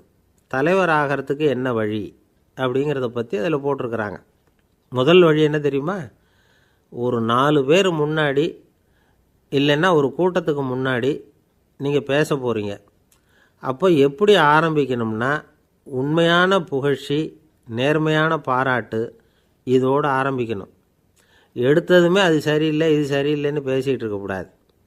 மக்களை பார்த்து நீங்கள் தான் தப்பு பண்ணிவிட்டீங்க அப்படின்னு நேரடியாக சொல்லக்கூடாது. தவறு இருந்தாலும் அதை மறைமுகமாக ஏதாவது கதை சொல்லி அதிலிருந்து அவங்க புரிஞ்சுக்கிற மாதிரி செய்யணும். அடுத்தவங்க பண்ண தப்பு என்னன்னு அலசறதுக்கு முன்னாடி நீங்கள் பண்ணின தப்பு என்னங்கிறத பற்றியே பேசுங்க. எதுக்கும் நேரடியாக உத்தரவு போட்டுக்கிட்டு இருக்கக்கூடாது. இதை நீங்கள் செய்யணும் அப்படின்னு சொல்கிறதுக்கு பதிலாக நீங்கள் இப்படி செஞ்சால் எப்படி இருக்கும் அப்படின்னு கேள்வி மாதிரி கேட்கணுமா. இப்படி கேட்டால் அது உத்தரவு மாதிரி தெரியாதான். அடுத்தவங்க மரியாதையை காப்பாற்றுறது மாதிரி பேசணுமா. உங்கள் பேச்சு இன்னொருத்தரை அவமானப்படுத்துறது மாதிரி இருக்கக்கூடாதான். ஏண்டா இவங்கிட்ட போய் மாட்டிக்கிட்டோம்னு யாரும் நினச்சிடக்கூடாது. ஒவ்வொரு சின்ன வளர்ச்சியையும் பாராட்டணும். வெற்றி சாதாரணமாக இருந்தாலும் பாராட்டாமல் இருந்துடக்கூடாது. பாராட்டும் பொழுது தாராளமாக இருக்கணும். குறை சொல்லும் பொழுது கவனமாக இருக்கணும். வாய்க்கு வந்தபடி பேசிவிட்டா அதுக்கப்புறம் வகையாக மாட்டிக்கிட்டு முழிக்க வேண்டியிருக்கும். நீங்கள் பேசுகிறது இன்னொருத்தருக்கு ஒரு கௌரவத்தையும் மரியாதையும் உண்டு பண்ணுறது மாதிரி இருக்கணும். நீங்கள் பேசுகிறது அடுத்தவங்களுக்கு இருக்கிற கொஞ்ச நெஞ்ச மரியாதையும் எடுத்து விடுறது மாதிரி இருக்கக்கூடாது. உங்கள் பேச்சை கேட்டால் கேட்குறவங்களுக்கு ஒரு ஊக்கம் வரணும், உற்சாகம் வரணும். தவறு எதுவாக இருந்தாலும் அதை சுலபமாக திருத்திக்கலாம், சரி பண்ணிக்கலாங்கிறது மாதிரி இருக்கணும் உங்கள் பேச்சு. அடுத்தவங்களை சந்தோஷப்படுத்துங்க. உங்கள் யோசனையை கேட்டு நடந்துக்கிறதுனால அந்த சந்தோஷம் அவங்களுக்கு கிடைக்கணும். இந்த தகுதியெல்லாம் உங்ககிட்ட இருந்தால் நீங்கள் ஒரு சிறந்த தலைவராகலாம் அப்படின்னு அந்த புஸ்தகத்தில் போட்டிருக்குது. இந்த காலத்தில் தலைவர் ஆகிறதுக்கு வேறு சில தகுதிகள்லாம் கூட தேவைப்படுது. ஒரு புள்ள தன்னுடைய அப்பா கிட்ட, அப்பா உன்ன மாதிரியே நானும் அரசியலில் சேரணும், தலைவர் ஆகணும்னு ஆசைப்படுறேன், இன்னையிலேருந்து எனக்கு அரசியல் பாடம் கற்றுக் கொடு அப்படின்னு கேட்டிருக்கான். அவரும் சரின்னு சொல்லிவிட்டு ஒரு பெரிய ஏணியை எடுத்துகிட்டு வந்தாராம். ஒரு செவுத்தில் சாத்தினார். இந்த ஏணியில் ஏறி உயர போய் அங்கே பரன் மேலே இருக்கிற ஒரு புத்தகத்தை எடுத்துகிட்டு வாடான்னு இருக்கார். மகனை பார்த்து, அப்பா ஏணி ரொம்ப உயரமாக இருக்குது, நீ ஜாக்கிரதையாக இதை பிடிச்சிக்கோ, நான் ஏறி போகிறேன் அப்படின்னு. நான் பையன் பயப்படாத, நான் பார்த்துக்கிறேன்னார் அப்பா. பையன் ஏணியில் ஏறினா உச்சிக்கு போனதும் அப்பா கையை எடுத்துட்டார். ஏணி அப்படியே சரிஞ்சுட்டுது. பையன் பொத்துன்னு கீழே விழுந்துட்டான். இடுப்பை பிடிச்சிக்கிட்டே எழுந்திரிச்சான். என்னப்பா இது, இப்படி என்னை ஏற விட்டுட்டு கையை விட்டுட்டியே, இப்படி கை விடலாமா அப்படின்னு கத்தியிருக்கான். அப்பா நிதானமாக சொன்னாராம், அவசரப்படாதேப்பா, அரசியலில் இதுதான் முதல் பாடம், பெத்த அப்பனாக இருந்தாலும் அவனை நம்பாதே அப்படின்னு உபதேசம் பண்ண ஆரம்பித்தாரான். அளவுக்கு மிஞ்சினால் அமிர்தமும் நஞ்சு அப்படின்னு சொல்லுவாங்க. அது உண்மைதான். ஒருத்தருக்கு அளவுக்கு மீறிய புகழ் வந்துட்டுதுன்னு வச்சுங்க, அது கூட ஆபத்தாக போயிடுறது உண்டு. பழங்காலத்துல எல்லாம் கிரேக்க தேசத்தில் ஒரு பழக்கம் உண்டாம். அதாவது யாராவது ஒருத்தரை நாடு கடத்தணும்னா அதுக்கு ஒரு வழி உண்டு. அதாவது ஒருத்தரை நாடு கடத்தணும்னு மக்கள் விரும்புகிறாங்கன்னு வச்சுங்களேன், அவர் பேரை ஒரு மண்பாண்ட ஓட்டுச்சில்லில் எழுதி அதை ஒரு குறிப்பிட்ட பொது இடத்துல போட்டுற வேண்டியது, அவ்வளவுதான். இது மாதிரி பல பேர் போட்டுக்கிட்டே இருப்பாங்க. எல்லாம் அப்படியே குவிஞ்சு போயிடும். அந்த ஓட்டாஞ்சில்லு குவியலில் யாருடைய பேர் அதிகமாக இருக்குதோ அந்த நபரை ஒரு 10 ஆண்டுகள் நாடு கடத்தி விடுவாங்க. இது அந்த ஊர் வழக்கமாக. ஒரு நாள் அந்த குவியலுக்கு பக்கத்தில் ஒரு ஆள் நின்றுக்கிட்டு இருக்கிறான். அவன் கையில் ஒரு ஓட்டாஞ்சில்லு வச்சுருக்கிறான். அதில் யாரோட பேரையோ எழுதணும், எழுதி அந்த இடத்துல போடணுங்கிறது அவன் ஆசை. ஆனால் அவன் படிக்காதவன், அதனால் எழுத தெரியல. யாராவது அந்த வழியாக வர்றாங்களான்னு பார்த்துக்கிட்டே நின்றுக்கிட்டு இருந்தான். ஒரு பெரியவர் வந்துக்கிட்டு இருந்தார். அவர்கிட்ட ஓடினான். கையில் இருந்த மண்பாண்ட சில்லை கொடுத்தான். ஐயா, இதில் ஒரு பேர் எழுதி கொடுங்களேன்னா அந்த பெரியவர் அதை வாங்கி கையில் வச்சுக்கிட்டு என்ன பேர் எழுதணும் சொல்லு அப்படின்னா இவன் சொன்னான், அரிஸ்டைடிஸ் அப்படின்னு எழுதுங்க அப்படின்னா. இதை கேட்டதும் அந்த பெரியவருக்கு அதிர்ச்சி. ஏன்னா அவர் தான் அரிஸ்டைடிஸ், தத்துவ மேதை அரிஸ்டைடிஸ் அவர். இருந்தாலும் நான் தான் அதுங்கிறத காட்டிக்காமல் அந்த ஆளுகிட்ட கேட்டார். அது சரிப்பா, அரிஸ்டைடிஸுங்கிற பேரை எழுத சொல்கிற, அவர் உனக்கு என்ன கெடுதல் பண்ணார், அவர் பேரை இதில் எழுத சொல்கிறியே அப்படின்னு கேட்டிருக்கார். அதுக்கு இவன் சொன்னானா, அவர் எனக்கு எந்த கெடுதலும் பண்ணலை, அவரை நான் பார்த்தது கூட இல்லை அப்படின்ட்டுருக்கான். அப்புறம் எதுக்காக அவரை நாடு கடத்தணும்னு நீ ஆசைப்படுற அப்படின்னு கேட்டிருக்கார். இப்போ அந்த ஆள் சொல்கிறான், அரிஸ்டைடஸை பற்றி எல்லாரும் பேசுகிறாங்க, அவர் ரொம்ப நல்லவர், அவர் ஒரு பெரிய அறிவாளிங்கிறாங்க, அவர் ஒரு பெரிய வள்ளல், பேரறிஞர், இப்படி எல்லாரும் சொல்கிறத கேட்டு கேட்டு எனக்கு ரொம்ப அலுத்து போயிட்டுது, அதனால தான் வெறுப்பாயிட்டேன் அப்படின்னு நானும். இதிலேருந்து என்ன தெரியுது, நாம் நல்லவனாக இருக்கிறதுல ஒன்றும் இடைஞ்சல் இல்லை. ஆனால் நம்மளை நல்லவன் நல்லவன் எல்லாரும் சொல்ல ஆரம்பிச்சிட்டாங்கன்னு வச்சுக்கோங்க, அப்போ இடைஞ்சல் ஆரம்பம்னு அர்த்தம். எதுவுமே அளவுக்கு மிஞ்சி போகாமல் பார்த்துக்க வேண்டியது ரொம்ப அவசியம். அளவுக்கு அதிகமாக ஆசைப்படாதவங்களில் ஆப்ரஹாம் லிங்கனும் ஒருத்தரான். அவர் ஒரு தடவை தன்னுடைய நண்பர்கள்கிட்ட பேசிக்கிட்டு இருந்தாராம். ஒருத்தர் கேட்டிருக்கார், ஒரு மனுஷனுக்கு கால்கள் எவ்வளோ உயரம் இருக்கணும் அப்படின்னு கேட்டாராம். இதுக்கு ஆப்ரஹாம் லிங்கன் சொன்னாராம், அது என்ன, இடுப்புலேருந்து தரையை தொடுற அளவுக்கு உயரம் இருந்தால் போதும் அப்படின்னாராம். ஒருத்தர் ரொம்ப அவசரமாக வந்தார். சார், மனுஷன் நிம்மதியாக இருக்கிறதுக்கு என்ன வழின்னு கேட்டார். சீக்கிரமாக ஒரு கல்யாணத்தை பண்ணீங்க, எல்லாம் சரியாக போடும் அப்படின்னோம். அவர் ஒரு மாதிரியாக பார்த்தார். ஏற்கனவே எனக்கு கல்யாணம் ஆயிட்டுது சார், அதனால தானே நிம்மதியாக இருக்கிறதுக்கு வழி கேட்குறேன் அப்படின்னார். சரி, இவர் ஒரு மாதிரியான கேஸ் அப்படின்னு நினச்சிக்கிட்டு நம்மகிட்ட இருந்த ஒரு சின்ன புத்தகத்தை அவர்கிட்ட தூக்கி கொடுத்தோம். இதை படித்து பாருங்கன்னு. கல்யாணத்துக்கு பிறகும் சந்தோஷமாக இருக்கிறதுக்கு என்ன வழி அப்படிங்கிற கேள்விக்கு அந்த புத்தகத்தில் விளக்கம் இருந்தது. கணவன் மனைவிக்குள்ள சிக்கல் வராமல் இருக்கிறதுக்கு அதில் சில வழிகளை சொல்லி கொடுத்துருக்குறாங்க. அதெல்லாம் என்னென்ன அப்படிங்கிறத இப்போ பார்க்கலாமா? குடும்பம்னு இருந்தால் கோபம் வரதான் செய்யும், அது வந்துட்டு போகட்டும், பரவாயில்ல. ஆனால் அந்த கோபம் ஒரே நேரத்தில் 2 பேருக்கும் வந்துடாமல் பார்த்துக்கணும். ஒரு சமயத்தில் யாராவது ஒருத்தர் தான் கோபப்படணும், அடுத்தவங்க அமைதியாக இருக்கணும். அதுக்கப்புறம் இவர் அமைதியான உடனே அவங்க ஆரம்பிச்சிக்கலாம். கோபமாக ஏதாவது சொன்னால் உடனே கோபமாக பதில் சொல்லக்கூடாது. கொஞ்சம் பொறுத்து கோபம் தீர்ந்த உடனே அந்த பதிலை சொல்லலாம். அப்போ பதில் கோபமாக இருந்தால் கூட அது அவ்வளோ பெருசாக தெரியாது. அற்ப விஷயத்துக்கெல்லாம் காய்ச்சி மூச்சுன்னு கத்திட்டு இருக்கக்கூடாது. உங்கள் 2 பேருக்குள்ள ஒரு தர்க்கம் ஆரம்பமாயிட்டுதுன்னு வச்சுக்கோங்க, கடுமையாக 2 பேரும் விவாதம் பண்ணுறீங்க. உங்களில் ஒருத்தர் இதில் ஜெயிக்கணும்னா அது நீங்களாக இருக்க வேணாம், அடுத்தவங்க ஜெயிக்கிறதுக்கு நீங்கள் துணையாக இருங்களேன். அப்படின்னா நீங்கள் கொஞ்சம் விட்டு கொடுக்கணும், அவ்வளவுதான். ஏதாவது குத்தம் சொல்லணுமா, செஞ்ச தப்பை சுட்டி காட்டணுமா, விமர்சனம் பண்ணணுமா, பண்ணுங்க, வேணான்னு சொல்லலை. ஆனால் சொன்னதை அப்படி சொல்கிறத கொஞ்சம் அன்பாக இதமாக சொல்லுங்க. எப்போ நடந்த தவறுகளை எல்லாம் இப்போ போய் மறுபடியும் ஞாபகப்படுத்திட்டு இருக்க வேண்டாம். நான் அப்போவே சொன்னேன் இந்த புடவை வேணாம்னு, நீங்கள் தான் கேட்கல, இப்போ பாருங்கள் கிழிஞ்சு போச்சு இப்படின்னு கத்துனாங்க ஒரு அம்மா. எப்போ சொன்னீங்கன்னு கேட்டால் ஒரு 10 வருஷத்துக்கு முன்னாடி தீபாவளி சமயத்தில் அப்படிங்கிறாங்க. அது என்ன இன்னும் அப்படியே புதுசாகவே இருக்கும்? உங்களுக்கு அவர் தான் பெருசு, அவருக்கு நீங்கள் தான் பெருசு, அதை விட இந்த உலகத்தில் வேற எதுவும் முக்கியம் இல்லைன்னு நினைக்கணும். நீ தான் என்னுடைய உலகம்னு எத்தனை தடவை சொல்லியிருப்பீங்க? அதெல்லாம் வெறும் வசனமாக போயிடக்கூடாது. ஏதாவது ஒரு பிரச்சனையை பற்றி கடுமையாக விவாதம் பண்ணிக்கிட்டு இருக்கீங்க, அதை அப்படியே பாதியில் விட்டுட்டு படுக்கைக்கு போயிடக்கூடாது. சொச்சத்தை நாளைக்கு பேசிக்கலாம்னு. அப்படி போனால் தூக்கம் வராது. பிரச்சனையை ஒரு முடிவு பண்ணிக்கிட்டு அதுக்கப்புறமா தூங்க போகணும். ஒரு நாளில் ஒரு தடவையாவது உங்கள் ஜோடியை பாராட்டி நல்ல விதமாக கனிவாக ஒரு வார்த்தை சொல்லணும் அப்படின்னு தீர்மானம் பண்ணீங்க. ஏதாவது தப்பு பண்ணிவிட்டீங்கன்னா பரவாயில்ல, அதை ஒத்துக்கிறதுக்கும் மன்னிப்பு கேட்கறதுக்கும் தயாராக இருக்கணும். அது ஒன்றும் கேவலம் கிடையாது. வீட்டுக்குள்ளே தானே கேட்க போகிறீங்க, வெளியில் யாருக்கு தெரிய போதும்? எப்படியோ உங்களுக்குள்ள ஒரு சமரசம் ஆனால் சரிதான். ஒரு தகராறுன்னு எடுத்துக்கிட்டா குறைஞ்சபட்சம் அதுக்கு 2 பேர் தேவை. தனியாகவே உட்காந்துக்கிட்டு நான் இப்போ தகராறு பண்ணிகிட்டு இருக்கிறேன் அப்படின்னு யாரும் சொல்ல முடியாது. 2 பேர் தகராறு பண்ணுறாங்கன்னா பொதுவாக அந்த 2 பேரில் யார் அதிகமாக பேசுகிறாங்களோ அவங்க பேரில் தான் தப்பு இருக்கும். அதை மனசில் வச்சுக்கணும். இதெல்லாம் தான் அந்த புத்தகத்தில் போட்டிருக்கிற வழிமுறைகள். இவ்வளவும் சரியாக வரலைன்னா அப்புறமா சொல்லுங்கள், வேற புத்தகம் ஏதாவது இருக்கான்னு தேடுவோம். ஒரு கணவன் தன்னுடைய மனைவியை அழைச்சிட்டு ஒரு மனோதத்துவ டாக்டர்கிட்ட வந்தாராம். டாக்டர், எங்களுக்கு கல்யாணம் ஆகி 30 வருஷ காலமாக நாங்கள் ஒரு விஷயத்தில் கூட ஒத்து போனதில்லை அப்படின்னு ஆரம்பித்தார். உடனே அந்த அம்மா குறுக்கிட்டு, அது 30 வருஷம் இல்லை 32 வருஷம் அப்படின்னாங்களாம். பக்தின்னு சொல்கிறோம் இல்லையா, அது 3 வகைப்படும் அப்படிங்கிறார் ஒரு பெரியவர். அது என்ன 3 வகைன்னா தெய்வ பக்தி, அடியார்கள் பக்தி, குரு பக்தி. அடியார் பக்தியை விட தெய்வ பக்தியை விட குரு பக்தி தான் ரொம்பவும் சிறந்ததுங்கிறார் அவர். தெய்வத்துக்கிட்ட செஞ்ச பாவம் குருநாதர்கிட்ட தீர்ந்துருமா, குருநாதர்கிட்ட செஞ்ச பாவம் தெய்வத்துக்கிட்ட போனாலும் தீராதான். இப்படி பெரியவங்களாம் சொல்லி வச்சிருக்கிறாங்க. ஒரு காடு, அங்கே அயோத தௌமியர் அப்படின்னு ஒரு தபோதனர், அவர் பல மாணவர்களை ஒன்றா சேர்த்து ஒரு குருகுலம் நடத்திக்கிட்டு இருக்கிறார். பல தரப்பட்டவங்க பல திறப்பட்டவங்க மாணவர்கள் அதில் சேர்ந்து படிச்சுக்கிட்டு இருக்கிறாங்க. பாஞ்சால ராஜகுமாரன் ஒருத்தனும் அந்த குருகுலத்தில் சேர்ந்து படிச்சுக்கிட்டு இருக்கிறான். அவன் பேர் ஆருணி.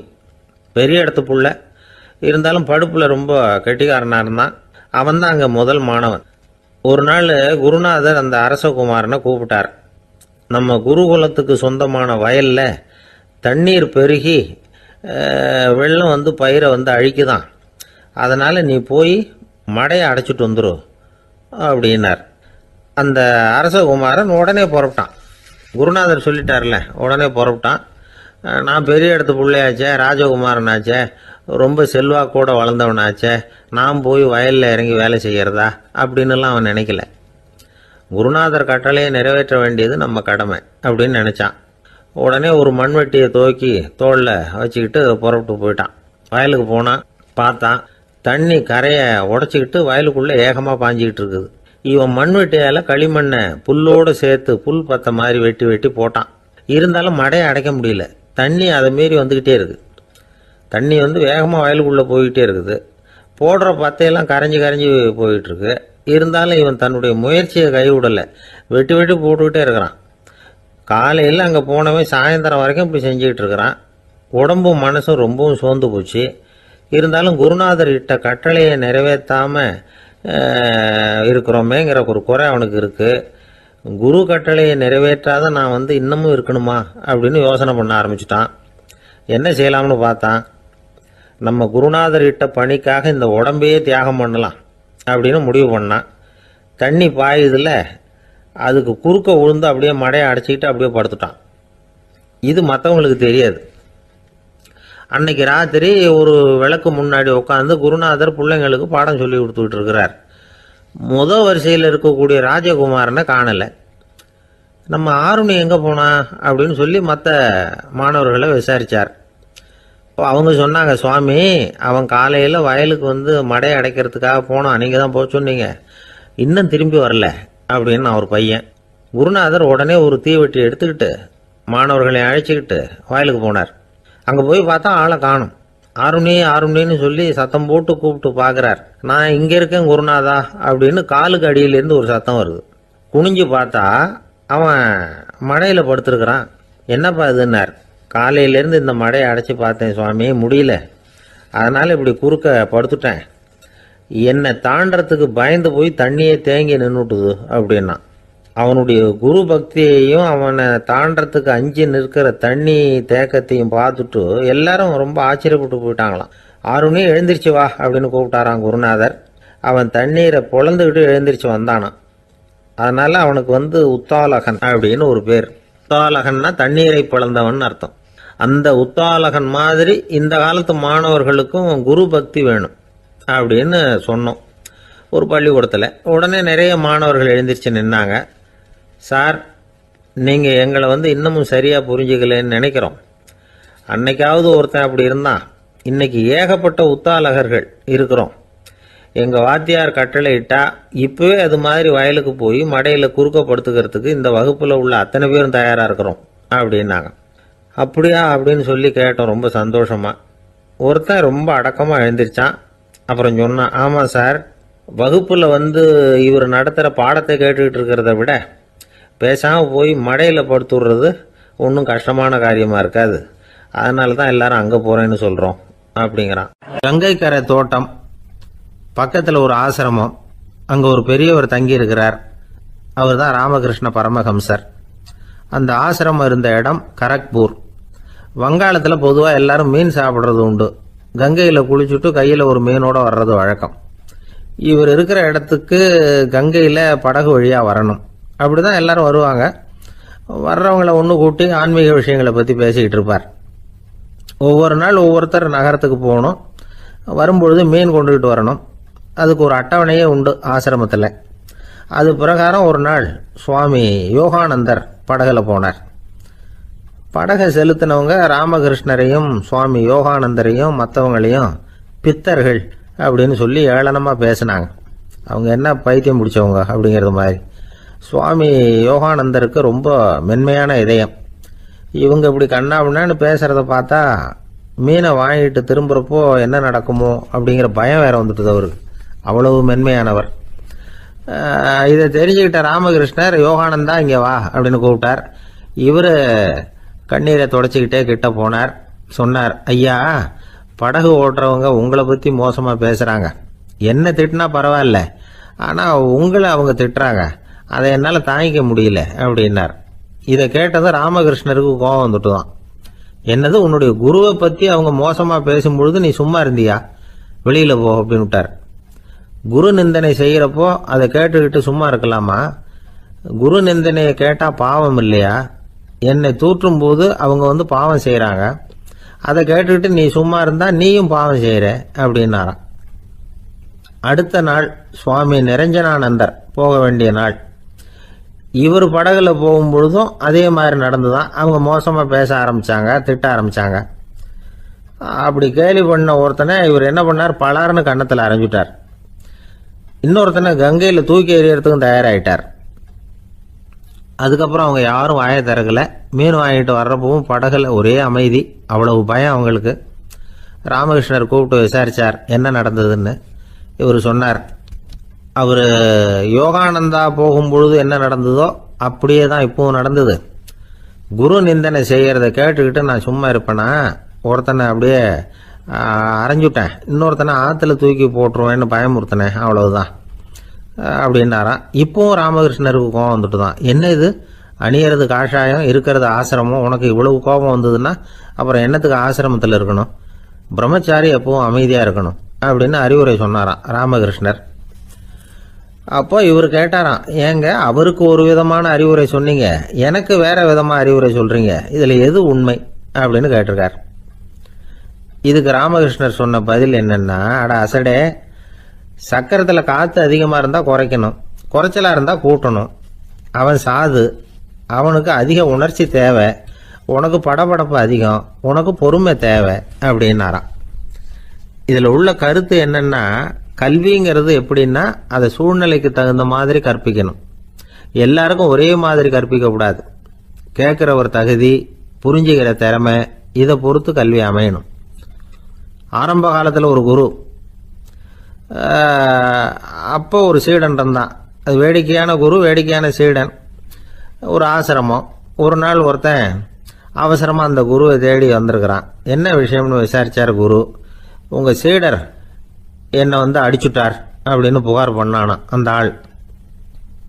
குரு சீடனை கூப்பிட்டார். அடிச்சியா இந்த ஆளை அப்படின்னு கேட்டாராம். ஆமான் இருக்கான் சீடன். ஏன் அடிச்சே அப்படின்னு கேட்டாராம். இந்த ஆள் உங்களை பற்றி மட்டமாக பேசிவிட்டான், என்னால் அதை தாங்கிக்க முடியல, அதனால தான் அடிச்சுட்டேன் இருக்கான். அப்படி என்ன பேசினா அப்படின்னு கேட்டாராம். உன்னுடைய குருநாதர் இப்பெல்லாம் அர்த்தமில்லாமல் பேச ஆரம்பிச்சுட்டார் அப்படின்னு சொல்லிவிட்டான், அதனால தான் அடிச்சுட்டேன் அப்படின்னு நானா. அதுக்காக அடிச்சே அப்படின்னாராம். நான் அதுக்காக அடிக்கல குருவே, இப்பெல்லாம் நீங்கள் அர்த்தம் இல்லாமல் பேசுறதாக அவன் சொல்கிறான், அப்படின்னா இதுவரைக்கும் நீங்கள் அர்த்தத்தோடு பேசினதாகத்தானே அர்த்தம், அது தப்பு தானே, அதனால தான் அடித்தேன் அப்படின்னானா. ஒரு ஊரில் ஒரு ராஜா இருந்தார். அந்த ராஜாவுக்கு ஒரு மந்திரி. ராஜா ரொம்ப நியாயமானவர், நேர்மையானவர், கண்டிப்பானவர். தப்பு செய்கிறது யாராக இருந்தாலும் தண்டனை கொடுப்பார். வேண்டியவங்களுக்கு ஒரு நியாயம், வேண்டாதவங்களுக்கு ஒரு நியாயம்ங்கிறதெல்லாம் அவர்கிட்ட கிடையாது. ஒரு சமயம் அரசவையில் அந்த அமைச்சரே விதிமுறைகளுக்கு புறம்பா ஏதோ நடந்துகிட்டு இருக்கார். மன்னருக்கு கோபம் வந்துட்டுது. உடனே அந்த அமைச்சரை கிட்டத்தில் கூப்பிட்டு அவர் கன்னத்தில் ஓங்கி ஒரு அறை கொடுத்துட்டாராம். உடனே அந்த அமைச்சர் என்ன பண்ணார் தெரியுமா, நேராக போனார். அங்கே நின்றுகிட்டு இருந்த இன்னொருத்தர் கன்னத்தில் ஓங்கி அரைஞ்சார். அறை வாங்கினவர் திகைச்சு போயிட்டார். இவர் ஏன் நம்மளை அரைகிறார் அப்படின்னு யோசனை பண்ணார். மன்னரும் திகைச்சு போயிட்டார். நாம இவரை அரைஞ்சா அதுக்காக இவர் போய் இன்னொருத்தரை அரையணுமா அப்படின்னு யோசனை பண்ணார். அவர் இவருக்கு என்ன பைத்தியமானு கூட நினைக்க ஆரம்பிச்சுட்டார். ஆனால் என்ன ஆச்சுன்னா, அப்புறம் அமைச்சர் அவர் கவனிச்சுக்கிட்டு இருந்தாரா, அவர் இன்னொருத்தர் அரைஞ்சார் இல்லையா, அந்த அறை வாங்கின ஆசாமியை பார்த்து கத்திக்கிட்டு இருந்தார். யார்? அமைச்சர். ஏன்பா என்கிட்ட அறையை வாங்கிட்டு இப்படி விவரம் இல்லாமல் நின்றுட்டு இருக்கிறிய, நான் உனக்கு கொடுத்ததை நீ வேற யாருக்கிட்டையாவது கொடுத்துரு அப்படின்னார். உடனே அந்த ஆள் பார்த்தான், தனக்கு அடுத்தபடியாக நின்றுட்டு இருந்தவனை ஓங்கி ஒரு அறை அரைஞ்சான். அவன் கண்ணத்தை தடவிட்டே யோசனை பண்ணான். இது ஏதோ புரிஞ்சுக்கிட்ட மாதிரி அடுத்தாப்புல நின்றுட்டு இருந்தவனை அரைஞ்சான். இப்படி இந்த அறை மாறி மாறி போய்கிட்டே இருக்குது. ஊரு பூரா பிரயாணம் பண்ண ஆரம்பிச்சுட்டுது. அன்னைக்கு ராத்திரி அந்த ராஜா படுக்கிறதுக்காக போனார். அந்த நேரம் பார்த்து அவர் கண்ணத்தில் பலார்னு ஒரு அறை விழுந்தது. நம்மளே அறையிறது யாரு அப்படின்னு அதிர்ச்சியோட மன்னர் திரும்பி பார்க்கறாரு. அரைஞ்சது அவரோட மனைவி. என்னாச்சு உனக்குன்னு கத்துனார் ராஜா. உங்களுக்கு தெரியாதா, ஊரு பூரா ஒருத்தர் மாற்றி ஒருத்தர் மூலமா இந்த அறை பிரயாணம் பண்ணிட்டு வருது அப்படின்னாங்க அந்த அம்மா. அப்படின்னா ஆரம்பிச்ச இடத்துக்கே வந்துட்டுதா அப்படின்னாராம் மன்னர். என்ன சொல்றீங்கன்னு கேட்டிருக்காங்க. இவர் விவரத்தை சொன்னாராம். அப்படின்னா நீங்க ஆரம்பிச்சு வச்ச இந்த விளையாட்டை நான் முடிச்சு வச்சுட்டேன் அப்படின்னாங்களாம் அந்த அம்மா. மறுநாள் காலை மறுபடியும் அரசவை கூடிச்சு. அந்த அமைச்சர் மன்னரை பார்த்து கேட்டார், என்ன மகாராஜா, என்கிட்ட கொடுத்ததை திருப்பி வாங்கிட்டீங்களா அப்படின்னாராம். இப்படி நடக்கும்னு நான் எதிர்பார்க்கவே இல்லைன்னார் மன்னர். ஆனால் நான் எதிர்பார்த்தேன். அது எங்கே போயிட போகுது, ஊர் பூரா சுற்றி கடைசியில் உங்ககிட்ட தான் சேரும் அப்படிங்கிறது எனக்கு தெரியும் அப்படின்னார் அமைச்சர். இந்த கதை வேடிக்கையாக இருந்தால் கூட இதில் உள்ள கருத்து முக்கியமானது. இந்த உலகத்தில் பல கருத்துக்கள் இப்படி தான் மாறி மாறி சுற்றி வந்துக்கிட்டே இருக்குது. நம்மால் ஒருத்தன் தன்னுடைய நண்பன் ஒருத்தனை கடத்தரில் பார்த்தான். உடனே ஓடி போய் பலார்னு ஒரு அறை கொடுத்தானான். அவன் கண்ணத்தை தடவிட்டு ஏன்டா என்ன அரைஞ்சேன்னு கேட்டிருக்கான். நீ ஏன்டா என்ன முட்டாள்னு என் மனைவிட்ட போய் சொன்னேன் அப்படின்ட்டுருக்கான் அவன். உன்னை ஒரு முட்டாள்னு சொன்னதுக்காகவா நீ என்ன அரைஞ்ச அப்படின்னு கேட்டிருக்கான் இவன். டேய், நான் அதுக்காக அறையலப்பா, அது ஒரு பெரிய ரகசியம். நான் முட்டாளுங்கிறது அந்த ரகசியத்தை நீ ஏன் எங்க வீட்டில் போய் சொன்னேன், அதுக்காக தான் அரைஞ்சேன் அப்படின்னு அவன். அமெரிக்க ஜனாதிபதி ஆப்ரஹாம் லிங்கன் ஒரு நாள் தன்னோட கோச்சு வண்டியில தலைநகரான வாஷிங்டனுக்கு போயிட்டு இருக்கிறார். கோச்சு வண்டி ஒரு சாலையில போயிட்டு இருக்கு. அந்த சாலைக்கு ஒரு பக்கத்துல பயங்கரமான சதுப்பு நிலம். சதுப்பு நிலம்னா அது புதைகுழி, புதை மணல்ங்கிறோம்ல, அது மாதிரி. அந்த சதுப்பு நிலத்துல யாராவது மாட்டிக்கிட்டா அவ்வளவுதான், ஆளை கொஞ்சம் கொஞ்சமா உள்ள அமுக்கிவிடும். தப்பிச்சு கரையேறது கஷ்டம். அப்படிப்பட்ட நிலம் அது. ஆப்ரஹாம் லிங்கன் ஏதோ ஒரு முக்கியமான அரசாங்க வேலையா போயிட்டு திரும்பி வந்துட்டு இருக்கிறார். அதனால அந்த சமயத்துல அவர் விலை வசந்த ஆடைகளை அணிஞ்சிருக்கிறார். அப்படி அவர் அந்த கோச்சு வண்டியில வந்துகிட்டு இருக்கிறாரு. அந்த சமயத்துல ஒரு காட்சி அவர் கண்ணுல போட்டுட்டுது. என்ன தெரியுமா, ரோட்டுக்கு பக்கத்துல இருந்த சதுப்பு நிலத்துல ஒரு இளம் பன்றி குட்டி சிக்கிக்கிட்டு தவிச்சுக்கிட்டு இருக்குது. பரிதாபமா கத்திக்கிட்டு இருக்குது. அதை பார்த்தார் லிங்கன். அவருக்கு என்ன மாதிரி ஆயிட்டுது. உடனே வண்டியை நிறுத்த சொன்னார். கீழே இறங்கினார். தன்னோட விலை வசந்த ஆடைகளை பத்தி லட்சியம் பண்ணவே இல்லை. தனக்கே ஆபத்து வரலாம்ங்கிறத பத்தியும் கவலைப்படல. தான் ஒரு குடியரசுத் தலைவருங்கிறத பத்தியும் அவர் நினைச்சு பார்க்கல. நேரா அந்த சதுப்பு நிலம் பக்கமா போனாரு. அந்த சேத்துல இறங்கி பன்றிக்குட்டியை காப்பாத்தி கரைக்கு கொண்டுட்டு சேர்த்துட்டார். அதுக்கப்புறம் நிம்மதியா கோச்சு வண்டியில ஏறி வெள்ள மாளிகைக்கு சேர்ந்தார். ட்ரெஸ் உடம்பு பூரா சேரு சகதி. பாக்குறவங்களுக்கெல்லாம் ஆச்சரியமா போச்சு. அவங்களுக்கு ஒன்றும் புரியல. இவர் நேரா ட்ரெஸ்ஸு மாற்றிக்கிறதுக்காக போனார். கோச்சு வண்டி ஓட்டிகிட்டு வந்தவன் கிட்ட போய் எல்லாரும் கேட்டாங்க என்ன ஆச்சு அப்படின்னு. அவர் வர்ற வழியில் நடந்த விவரத்தை சொன்னார். ஆப்ரஹாம் லிங்கனுடைய இந்த இறக்க குணத்தை எல்லாரும் பாராட்டினாங்களாம், புகழ்ந்தாங்களாம். ஆனால் இதுக்கு லிங்கன் என்ன பதில் சொன்னார் தெரியுமா, தயவு பண்ணி இந்த புகழ்ச்சியான பேச்சையெல்லாம் ஒதுக்குங்க, அதெல்லாம் வேணாம். அந்த சின்ன பிராணி சகதியில மாட்டிக்கிட்டு துடிச்சுக்கிட்டு இருந்தது, அதை பார்த்தேன். உடனே என்னுடைய இதயத்துல ஒரு முள்ளு தைச்சது மாதிரி ஒரு உணர்வு. அந்த முள்ளை பிடுங்கி எறிஞ்சேன், அவ்வளவுதான். உண்மையில அந்த பிராணிக்கு நான் உதவினேங்கிறத விட எனக்கு ஏற்பட்ட இன்னலை போக்கிட்டேன் அப்படிங்கிறது தான் உண்மை. அதுதான் பொருத்தம். அப்படி இருக்கிறப்போ இதுல புகழறதுக்கு என்ன இருக்குது அப்படின்னாராம் ஆப்ரஹாம் லிங்கன். எவ்வளவு யதார்த்தமான வார்த்தைகள் பாருங்க. இந்த காலத்துல நம்மளையும் பல பேர் அப்படி உண்டு. நீச்சல் தெரியாத ஒரு ஆளு தண்ணியில இறங்கிட்டான். தண்ணி ஆழம்ங்கிறது அப்புறமா தான் தெரிஞ்சுது. தத்தளிக்க ஆரம்பிச்சுட்டான். வாழ் வாழ்னு கத்துறான். கரையில நின்றுட்டு இருந்த ஒருத்தர் இதை பார்த்தார். உடனே அவருக்கு இதயத்துல முள்ளு தைச்சது மாதிரி ஒரு உணர்வு. உடனே குபீர்னு தண்ணியில பாஞ்சார். அவரை காப்பாத்தி கரைக்கு கொண்டுட்டு சேர்த்தார். இத பார்த்துக்கிட்டு இருந்த இன்னொருத்தர் காப்பாத்தின அந்த ஆளை பாராட்டி புகழ்ந்தார். என்ன புகழாதீங்க சார் அப்படின்னார் அவர். ஏன்னு கேட்டார் இவர். நான் அந்த ஆளை ஏன் காப்பாத்தினேன் தெரியுமா, அவன் நேற்றுக்கு என்கிட்ட 300 ரூபா கடன் வாங்கியிருக்கிறான். இவன் தண்ணியில் போட்டான்னா நான் கொடுத்த கடனும் தண்ணியில் போடும்.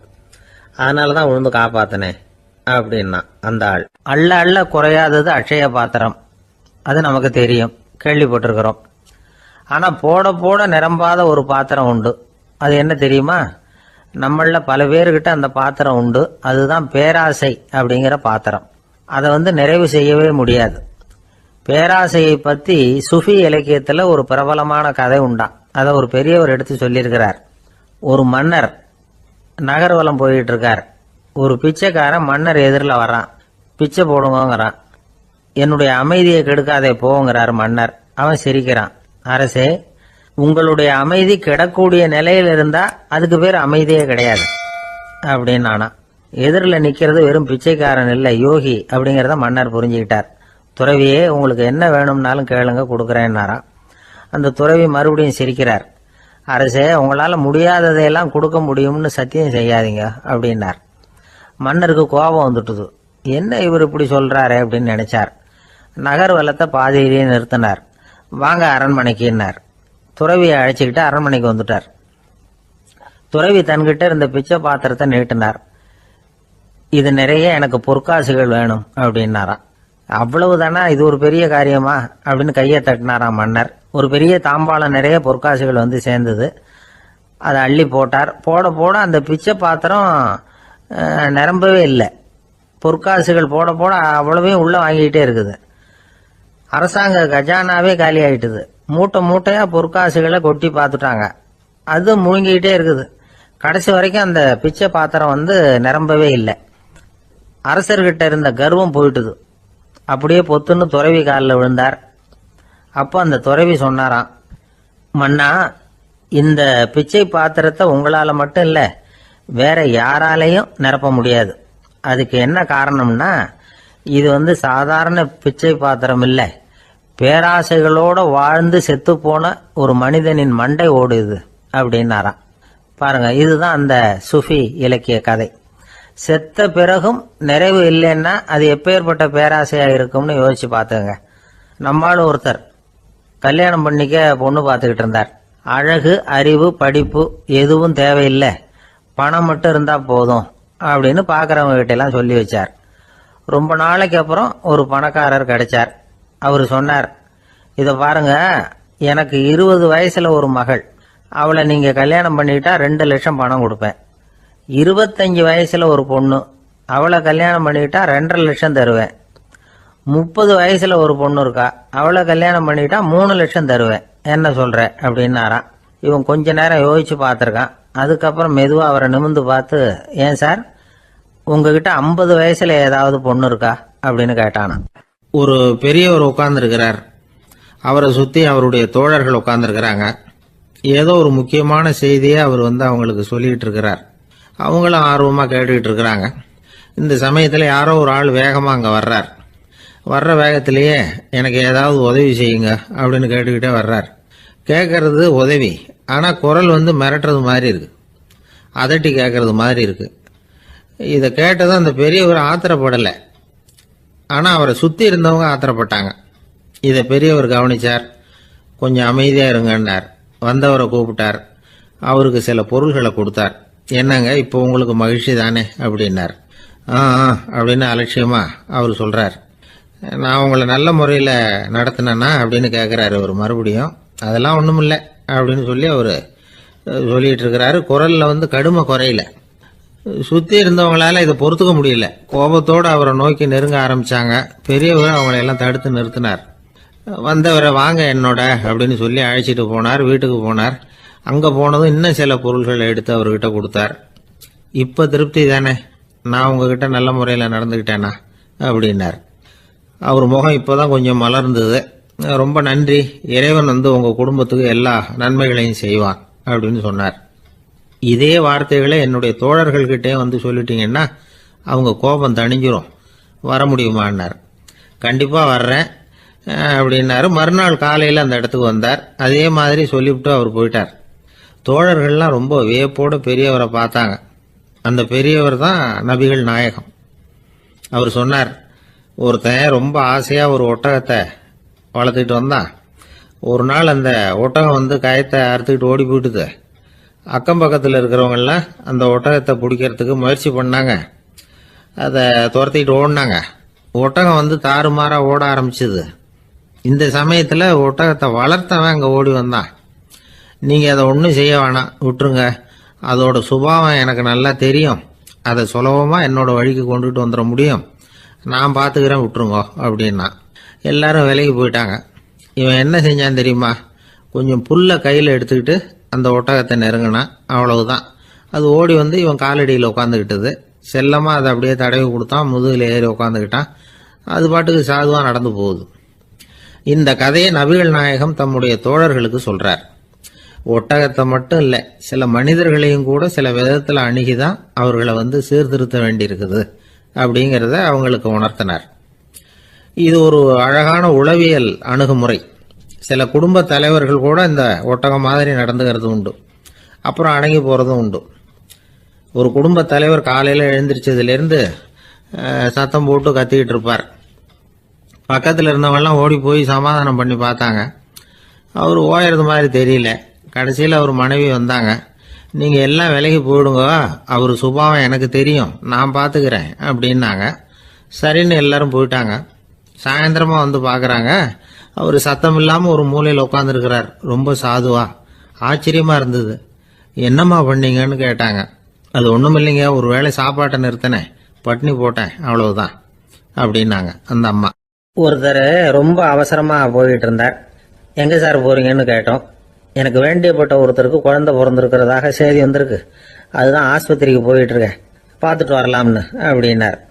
அப்படின்னா கொஞ்சம் இப்படி உட்காருங்க அப்படின்னோம். சில விவரமெல்லாம் சொல்கிறேன், கேட்டுட்டு போங்க அப்படின்னோம். உட்காந்தார். அப்புறம் சொல்ல ஆரம்பித்தோம். புதுசாக பிறந்திருக்கிற ஒரு குழந்தைய பார்க்க போகிறதுன்னா அது சாதாரண விஷயம் இல்லை. அதில் ரொம்பவும் கவனமாக நடந்துக்கணும். புது குழந்தைக்கு நோய் சுலபமாக தொற்றும். முக்கியமாக காற்று மூலமாக பரவுற நோய்கள் சுலபமாக வந்துடும். அதனால் நமக்கு உடம்பு சரியில்லைன்னா குழந்தைய விட்டு கொஞ்சம் தள்ளியே இருக்கிறது தான் நல்லது. பெரியவங்களை பொறுத்த வரைக்கும் சாதாரணமாக உள்ள ஒரு கிருமி கூட குழந்தைய பொறுத்த வரைக்கும் ரொம்ப மோசமான ஒரு கிருமியாக இருக்கும். சில வெளிநாடுகளில் எப்படி தெரியுமா, பிறந்த குழந்தை தூங்கிக்கிட்டு இருக்கிற ஒரு ரூமுக்கு போகணும்னா போகிறவங்க வந்து முகமூடி போட்டுக்கணும், காலணிகளை மாற்றிக்கணும், அவ்வளவு சுத்தமாக உள்ளே போய் பார்த்துட்டு வரணும். பொதுவாக சில ஆஸ்பத்திரிகளில் பார்த்தீங்கன்னா பார்வையாளர்கள் நேரத்தில் விசிட்டிங் ஹவர்ஸ் தாயை விட்டு குழந்தைய தனியாக பிரித்து வச்சுருவாங்க. எதுக்குன்னு நினைக்கிறீங்க? அந்த நேரம் பல பேர் வருவாங்க போவாங்க. அவங்க கை கால் சுத்தமாக இருக்காது. சுத்தம் இல்லாத கைகள் மூலமாக கிருமிகள் பரவும். சுத்தம் இல்லாத கைன்னா மண்ணு தூசி படிஞ்சிருக்கிற கை மட்டும் தான் அர்த்தம் இல்லை. சாலையில் கையை வீசிக்கிட்டு நடந்து வர்றீங்க, குழந்தைய பொறுத்த வரைக்கும் அது கூட சுத்தம் இல்லாத கை தான். தாயை தவிர மற்றவங்க குழந்தைய தூக்காமல் பார்த்துக்கிறது நல்லது. தாய் கூட அளவோட கொஞ்சிறதோட நிறுத்திக்கணும். புதுசாக ஒரு குழந்தைய பெற்றிருக்கிற பொண்ணுக்கிட்ட மற்ற தாய்மார்கள் ஏதாவது சொல்லிக்கிட்டே இருப்பாங்க. குழந்தைய அப்படி வளர்க்கணும் இப்படி வளர்க்கணும் அப்படின்னு ஏதாவது அட்வைஸ் பண்ணிக்கிட்டே இருப்பாங்க. இப்படி ஓவராக அறிவுரை பண்ணுறது அந்த பொண்ணை வந்து குழப்பி விட்டுரும். அதனால் அப்படிலாம் பண்ணக்கூடாது. அந்த பெண்ணே ஏதாவது கேட்டால் கூட டாக்டர் சொல்ல வேண்டிய விவரங்களை எல்லாம் நாமே சொல்லிக்கிட்டு இருக்கக்கூடாது. புதுசாக பிறந்திருக்கிற குழந்தைய மட்டும்தான் இப்படி பார்க்கணும்னு இல்லை. ஒரு நோயாளி குழந்தைய பார்க்க போகிறதுனா கூட ரொம்ப எச்சரிக்கையாக தான் நடந்துக்கணும். ஒரு தின்பண்டமோ விளையாட்டு சாமானோ அந்த குழந்தைக்கு நாம் வாங்கிட்டு போகிறதா வச்சுக்குவோம். அதை நேராக கொண்டுகிட்டு போய் அந்த குழந்தைகிட்டே கொடுக்கக்கூடாது. அதோட அப்பா அம்மா கிட்ட ரகசியமாக கொடுக்கலாம். அவங்க முடிவு பண்ணட்டும் குழந்தைகிட்ட அதை கொடுக்கலாமா வேண்டாமாங்கிறத. அவங்களுக்கு தான் தெரியும் அதோட மனசும் உடம்பும். உங்கள் அக்கறையை காட்டுறதா நினச்சிக்கிட்டு குழந்தை வாயில் எதையும் கொண்டுட்டு போய் போடாதீங்க. போகிறப்போ உங்கள் வீட்டு குழந்தையும் அழைச்சிட்டு போகாதீங்க. இது நோயை வாங்கிட்டு வந்துடும், அல்லது புதுசாக ஒரு நோயை அதுகிட்ட கொடுத்துட்டு வந்துடும். என்னதான் உங்களுக்கு பழக்கமான குழந்தையா இருந்தால் கூட அதுக்கு விருப்பம் இல்லைன்னா பேசக்கூடாது. அங்கே போய் அவங்க பள்ளிக்கூடத்தை ஞாபகப்படுத்திட்டு இருக்கக்கூடாது. நோயில் இருக்கிறப்ப ஸ்கூலை பற்றி பேச அது விரும்பாது. ஆஸ்பத்திரியை விட்டு வெளியில் புறப்படுறப்போ குழந்தைகிட்ட சொல்லணும்னு அவசியம் இல்லை. அதோட அப்பா அம்மா கிட்ட சொல்லிவிட்டு புறப்பட்டா போதும், குழந்தை கோபிச்சிக்காது. சமூக சம்பிரதாயத்தை பற்றி அது கவலைப்படுறதில்லை. இப்படி எல்லா விவரமும் நம்ம எதிரில் உட்காந்துருந்தவங்க கிட்ட சொல்லி முடித்தோம். ரொம்ப நன்றி சார் அப்படின்னு சொல்லிவிட்டு அவர் புறப்பட்டார். குழந்தைங்க கொஞ்சம் வளர்கிற வரைக்கும் தான் நாம் எச்சரிக்கையாக இருக்கணும்னு இல்லை, வளர்ந்த பிறகு இன்னும் எச்சரிக்கையாக இருக்கணும். ஒரு பையன் பள்ளிக்கூடத்துலேருந்து திரும்பி வீட்டுக்கு வந்தான். முகம் பூரா நகத்தால் கீறி இருந்தது. அப்பா பார்த்து பயந்துட்டார். யாருடா உன்னை இப்படி பண்ணது அப்படின்னாரு. என் கூட படிக்கிற இன்னொரு பையன். நாளைக்கு உன் கூட பள்ளிக்கூடத்துக்கு வர்றேன், நீ எனக்கு அவனை அடையாளம் காட்ட முடியுமான்னார். அது ரொம்ப சுலபம் நான் பையன். எப்படின்னார் அப்பா. அவன் காதில் ஒன்று கையோடு எடுத்துகிட்டு வந்திருக்கிறேன், இதோ என் பையில தான் வச்சுருக்கேன் அப்படிங்கிறான் அந்த பையன். ஒரு இலக்கிய கூட்டம் ஏற்பாடு பண்ணியிருக்கிறோம், நீங்கள் அவசியம் வந்து அதில் பேசணும் அப்படின்னு கேட்டுக்கிட்டார் ஒருத்தர். வேணாங்க, 4 பேருக்கு முன்னாடி வந்து நிற்கிறதுனா எனக்கு ரொம்ப கூச்சமாக இருக்கும் அப்படின்னாரு இவர்.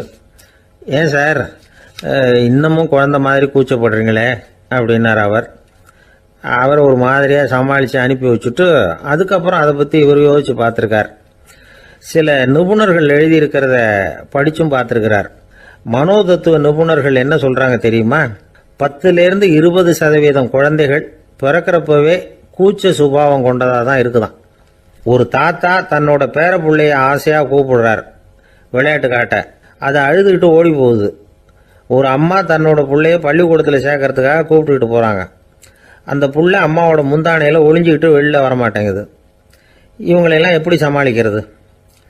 குழந்தைகளோட கூச்ச சுபாவத்தை போக்குறது எப்படி? இதுக்கு நிபுணர்கள் சில யோசனைகளை சொல்லியிருக்கிறாங்க. மற்றவங்களுக்கு முன்னாடி என் பையனுக்கு கூச்சம் ரொம்ப அதிகம் சார், மற்றவங்க பார்த்தா ரொம்ப வெக்கப்படுறான், இப்படி சொல்கிற அப்பாக்கள் உண்டு. என் பையன் புது மனுஷால பார்த்தா அட்டையாக ஒட்டிக்குவான் சார் அப்படின்னு சொல்கிற அப்பாக்களும் உண்டு.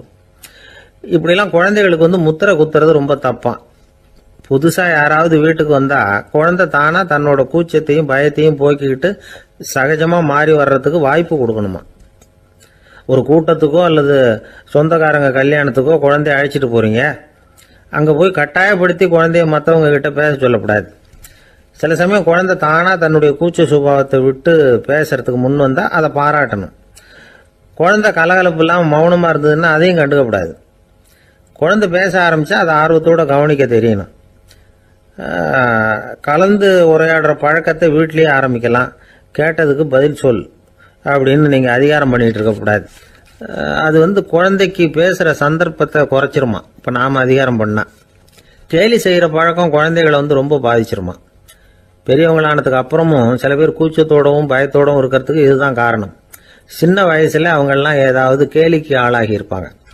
2வது குழந்தை மூத்த குழந்தைய வந்து கேலிக்கு ஆளாகிற சந்தர்ப்பங்களை கண்டு கேலி பண்ணினா அது இளம் நெஞ்சங்களை விட்டு நீங்கிறதே இல்லையா.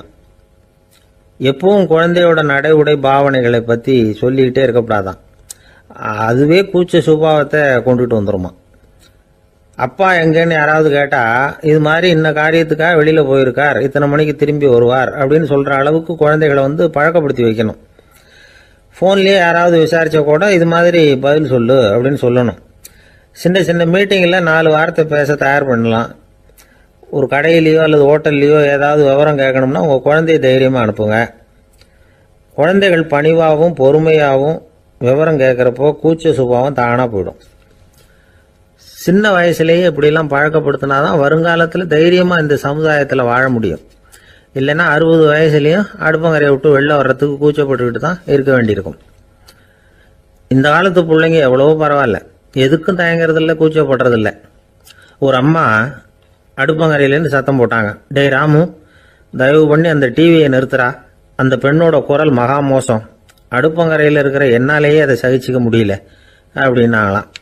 உடனே பையன் கொஞ்சம் கூட தயங்காமல் பதில் சொல்கிறான், அம்மா இந்த குரல் டிவியிலேருந்து வரல, எழுத்த விட்டு மாமி தான் இங்கே வந்திருக்கிறாங்க, அவங்க தான் இப்போ என்னோட பேசிக்கிட்டு இருக்கிறாங்க அப்படின்னு. நானும் ஒருத்தர் இருக்கார், நல்ல உத்தியோகத்தில் தான் இருக்கிறார், ஆனால் எப்போ பார்த்தாலும் முகத்தை வெறுப்பாக வச்சிருப்பார், அப்படியே வருவார் போவார்.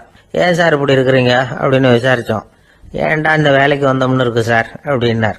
உங்கள் வேலை உங்களுக்கு பிடிக்கலையா அப்படின்னு கேட்டோம். இல்லைன்னார். இப்படிப்பட்டவங்க வெற்றிகரமான வாழ்க்கை வாழ முடியாது. இது வந்து நிபுணர்கள் கருத்து. வேலையை நேசிக்க தெரிந்தவர்கள் வெற்றி பெறுவார்கள் அப்படிங்கிறாங்க அவங்க. எந்த துறையாக இருந்தாலும் சரி, அந்த துறையில் வெற்றிகரமாக இருக்கிறவங்கள விசாரித்து பாருங்க. எனக்கு என்னுடைய வேலை ரொம்ப பிடிக்கும் அப்படின்னு சொல்கிறவங்களாக தான் இருப்பாங்க. அப்படி இருந்தால் தான் அது வெற்றிகரமாக இருக்க முடியுது அவங்களால. ஒருத்தனுக்கு பிடித்தமான பொழுதுபோக்கே அவனுடைய தொழிலாக இருந்துட்டுதுன்னா அவனை மாதிரி கொடுத்து வச்சவன் வேற யாரும் இல்லை அப்படிங்கிறார் பெர்னாட் ஷா. ஒரு தடவை மன்னர் ஹுமாயூன் உயிரை வந்து தண்ணீர் முண்டு ஊற்றுகிற தொழிலாளி ஒருத்தர் காப்பாற்றினாராம் அந்த ஹுமாயூன் உயிரை. உடனே மன்னர் கேட்டிருக்கார், உனக்கு என்ன வேணும்னாலும் கேளு தரேன், உயர் பதவி வேணுமா அப்படின்னு கேட்டாராம். மன்னா, மக்களின் தாகம் தீர்க்கக்கூடிய இந்த பணியை விட உயர்ந்தது உண்டா அப்படின்னாராம் அந்த தொழிலாளி. அவரால் அவருடைய வேலையை நேசிக்க முடிஞ்சுது, அதனால மகிழ்ச்சியா இருக்க முடிஞ்சுது. நாமெல்லாம் அப்படி இல்லை, வேலை கிடைக்கிற வரைக்கும் கிடைச்சா போதும் அப்படின்னு இருக்கோம். கிடைச்சதுக்கு அப்புறம் ஏன்டா இந்த வேலைக்கு வந்தோம்னு ரொம்பவும் அழுத்துக்குவோம். சரி, நாம் இருக்கிற இடத்துல நாம் வெற்றிகரமாக இருக்க வழி உண்டா அப்படின்னா உண்டுன்னு சொல்கிறாங்க. அதாவது மன இயல் நிபுணர்கள் இருக்கிறாங்க இல்லையா, அவங்க அதுக்கு முக்கியமாக 6 வழிகள் சொல்கிறாங்க. நீங்கள் ஒரு அலுவலகத்தில் வேலை பார்க்குறவரா அப்படின்னா இதை கேளுங்க. அதாவது உங்கள் மேலதிகாரி எதிர்பார்ப்புக்கு தகுந்த மாதிரி உங்கள் வேலை இருக்குதா? அப்படி இல்லைன்னா முதல்ல உங்கள் வேலையின் தரம் உயரணும். உங்களுக்கு மேலே கீழே வேலை பார்க்குற பணியாளர்கள் கிட்ட நல்ல விதமாக பழகுறீங்களா? அந்த உறவு முறையில் ஏதாவது குறை இருந்தால் அதை கண்டுபிடிச்சி சரி பண்ணுங்க. நம்பிக்கைக்கு உரியவர் அப்படின்னு நீங்கள் பேர் எடுக்கணும். நீங்கள் எடுக்கிற முடிவு நல்ல முடிவாக தான் இருக்கும் அப்படின்னு அடுத்தவங்க சொல்லணும். உங்கள் தோற்றத்துக்கு முக்கியத்துவம் கொடுங்க. இது மனம் உடல் ரெண்டும் சம்பந்தப்பட்டது. அதனால மனசையும் ஆரோக்கியமாக வச்சிருக்கணும், உடம்பையும் ஆரோக்கியமாக வச்சிருக்கணும். உங்களுடைய நிர்வாகம் செயல்படுற விதத்தை நல்லா புரிஞ்சு வச்சுக்கணும். உங்களுடைய நிர்வாகம் இப்போ ஒரு காரியம் செய்யுதுன்னு வச்சுங்க, ஏன் அப்படி செய்யுது, எதுக்காக அப்படி செய்யுது, அதனுடைய குறிக்கோள் என்ன, அது நீடிக்கிறதுக்கு காரணம் என்ன, இதையெல்லாம் தெரிஞ்சுக்கணும். சிரிப்புக்கு வஞ்சகம் பண்ணக்கூடாது, நல்லா சிரிக்கணும், அப்போதான் அது திரும்ப கிடைக்கும். கடந்த கால தோல்வியை பற்றி கவலைப்படக்கூடாது. முதலாளி விருப்பம் தெரிஞ்சு நடந்துக்கிறது நல்லது தான். அதுக்காக காக்கா பிடிக்கணுங்கிற அவசியம் இல்லை. உங்களுக்கு ஒரு பொறுப்பான வேலை கிடைக்குது, உடனே சத்தம் குழப்பம் அப்படின்னு சூழ்நிலையை இறுக்கமாக ஆக்கிடக்கூடாது. எந்த சூழலையும் இயல்பாக கையாளக்கூடியவர் அப்படிங்கிறத காட்டணும். இதெல்லாம் உங்கள் துறையில் நீங்கள் வெற்றி பெற நிபுணர்கள் சொல்கிற யோசனைகள். இவ்வளவு விவரமும் சொல்லிவிட்டு ஒருத்தரை பார்த்து கேட்டோம், இப்போ சொல்லுங்க, நீங்கள் செய்கிற வேலை உங்களுக்கு பிடிச்சிருக்குதா அப்படின்னா. ரொம்ப ரொம்ப பிடிச்சிருக்குது அப்படின்னார். சரி, என்ன செஞ்சிட்டு இருக்கிறீங்க அப்படின்னு கேட்டோம். சும்மா தான் இருக்கிறேன் அப்படின்னார் அவர். வங்க நாவலாசிரியர் சரத் சந்திரர் ஒரு நண்பர் அவர்கிட்ட வந்தார். வழக்கமா எல்லா எழுத்தாளர்கள்கிட்டையும் கேட்கிற ஒரு கேள்வியை கேட்டார். நீங்க எழுத்துத்துறைக்கு வந்தது எப்படி, இதுதான் கேள்வி. அதை தெரிஞ்சு என்ன பிரயோஜனம்னார் சரத் சந்திரர். சும்மா சொல்லுங்களேன், தெரிஞ்சுக்கிறேன் அப்படின்னார் வந்தவர். சரி சொல்றேன்னு ஆரம்பிச்சார். நான் ரங்கூன்ல வேலை பார்த்துக்கிட்டு இருந்தேன். சம்பளம் பத்தல, வேலையும் பார்த்துக்கிட்டு ஒரு பலசரக்கு கடை வைக்கலாம்னு நினைச்சேன். என்னால் மளிகை கடை வச்சு சரியாக நடத்த முடியுமாங்கிற சந்தேகம் என் மனைவிக்கு. அதை சோதனை பண்ணி பார்க்கணுங்கிறதுக்காக சில பொருள்களின் அளவு, அதோட விலை, இப்படி சிலதை சொல்லி எல்லாத்தையும் மனக்கணக்காக கூட்டி போட சொன்னாங்க. என்னால் சரியாக கூட்டி சொல்ல முடியல. உங்களால் மளிகை கடை நடத்த முடியாதுன்னு சொல்லிவிட்டாங்க. உடனே என்ன பண்ணுறது, வேற வழி இல்லை, கதை எழுத ஆரம்பிச்சிட்டேன் அப்படின்னார். கேட்டவருக்கு சிரிப்பு வந்துட்டு தான். சரத் சந்திரர் ஒரு பக்கம் சீரியஸான நாவல்கள், சிறுகதைகள் எழுதியிருந்தாலும் அவருடைய இன்னொரு பக்கம் வேற விதம். நண்பர்கள் கிட்ட பேசும்பொழுதும் சரி, அவர்களுக்கு கடிதங்கள் எழுதும் போதும் சரி, கேலியும் கிண்டலும் நகைச்சுவை உணர்வும் அதிகமாக இருக்கும். காந்திஜி ஒரு சமயம் கல்கத்தாவுக்கு வந்திருந்தார். தேசபக்தர்கள் பல பேர் அவர்கிட்ட பேசிக்கிட்டு இருந்தாங்க. அப்போ சரத் சந்திரரும் அங்கே இருந்தார். கிரண் சங்கர் ராய் அப்படிங்கிறவரும் அங்கே இருந்தார். அவர் சொன்னாராம், காந்திஜியோட பழகிய முதல் வங்காளி நான் தான். போயர் யுத்த காலத்தில் இவர் லண்டனுக்கு வந்திருந்தப்போ என்கிட்ட தான் வங்காள மொழி கற்றுக்கிட்டார் அப்படின்னாராம். உடனே சரத் சந்திரர் காந்திஜியை பார்த்து, இவர் உங்களுக்கு வங்காள மொழி கற்றுக் கொடுத்தது உண்மைதானா அப்படின்னாராம். ஆமான்னாராம் காந்தி. அதனால தான் உங்களால் வங்காள மொழி கற்றுக்க முடியல அப்படின்னாராம். எல்லாரும் சிரிச்சாங்களாம். சரத் சந்திரர் சாம்தாபேர் அப்படிங்கிற கிராமத்தில் தங்கியிருந்தார் ஒரு இலக்கிய நிகழ்ச்சியில் கலந்துக்கிறதுக்காக. அதுக்காக ஒரு கல்கத்தாவுக்கு போக வேண்டிய சூழ்நிலை. அதுக்காக புறப்பட்டார். அந்த சமயத்தில் பின்னாடி இருந்து யாரோ அவரை கூப்பிட்டாங்க. இப்படி கூப்பிட்டவரை பார்த்து இன்னொருத்தர் யாரோ அதட்டி இருக்கிறாங்க. போகிறவரை ஏன் இப்படி கூப்பிடுறீங்க அப்படின்னு. ஏன் கூப்பிட்டா என்னன்னு கேட்டிருக்கார் சரத் சந்திரர். புறப்படுறவங்கள பின்னாடி இருந்து கூப்பிடுறது அபசகுனம், போகிற இடத்துல ஏதாவது ஆபத்து வரலாம் அப்படின்னு அதுக்கு விளக்கம் கொடுத்துருக்கிறார் அவர். உடனே சரத் சந்திரர் சொன்னாராம், இதோ இவங்க என்ன இலக்கிய கூட்டத்துக்கு அழைச்சிட்டு போகிறாங்களே, இதை விட வேற என்ன ஆபத்து வந்துட போகுது அப்படின்னாராம். இப்படி சரத் சந்திரருக்கு இயல்பாகவே நகைச்சுவை உணர்வு உண்டு. அவருடைய நண்பர் ஒருத்தர் வீட்டுக்கு கூப்பிட்டுருந்தார். அங்கே ஒரு கச்சேரிக்கு ஏற்பாடு பண்ணியிருந்தாங்க. சரத் சந்திரருக்கு இயல்பாகவே கச்சேரியில் நீண்ட ஆலோசனையெல்லாம் கேட்கறதுக்கு பொறுமை இருக்காது. அதனால் மெதுவாக பாட போகிறவர் எப்படி அப்படின்னு கேட்டிருக்கார். அவருக்கு ரொம்ப நல்லா பாட தெரியும் அப்படின்னு சொல்லியிருக்கிறாங்க. அதுக்கு சரத் சந்திரர், பாட தெரியுங்கிறது சரி, பாட்டை நிறுத்த தெரியுமா அதை சொல்லுங்க முதல்ல அப்படின்னார். ஐயா, உங்கள் பேரை தொடர்ந்து தினம் கேட்டுக்கிட்டு இருக்கிறேன் அப்படின்னார் ஒருத்தர். தொடர்ந்து கேட்குறீங்களே, உங்களுக்கு காது வலிக்கலையா அப்படின்னு கேட்டோம். பேசுகிற உங்களுக்கே வாய் வலிக்கல அப்படிங்கிறப்போ கேட்குற எங்களுக்கு எப்படி காது வலிக்கும் அப்படின்னார்.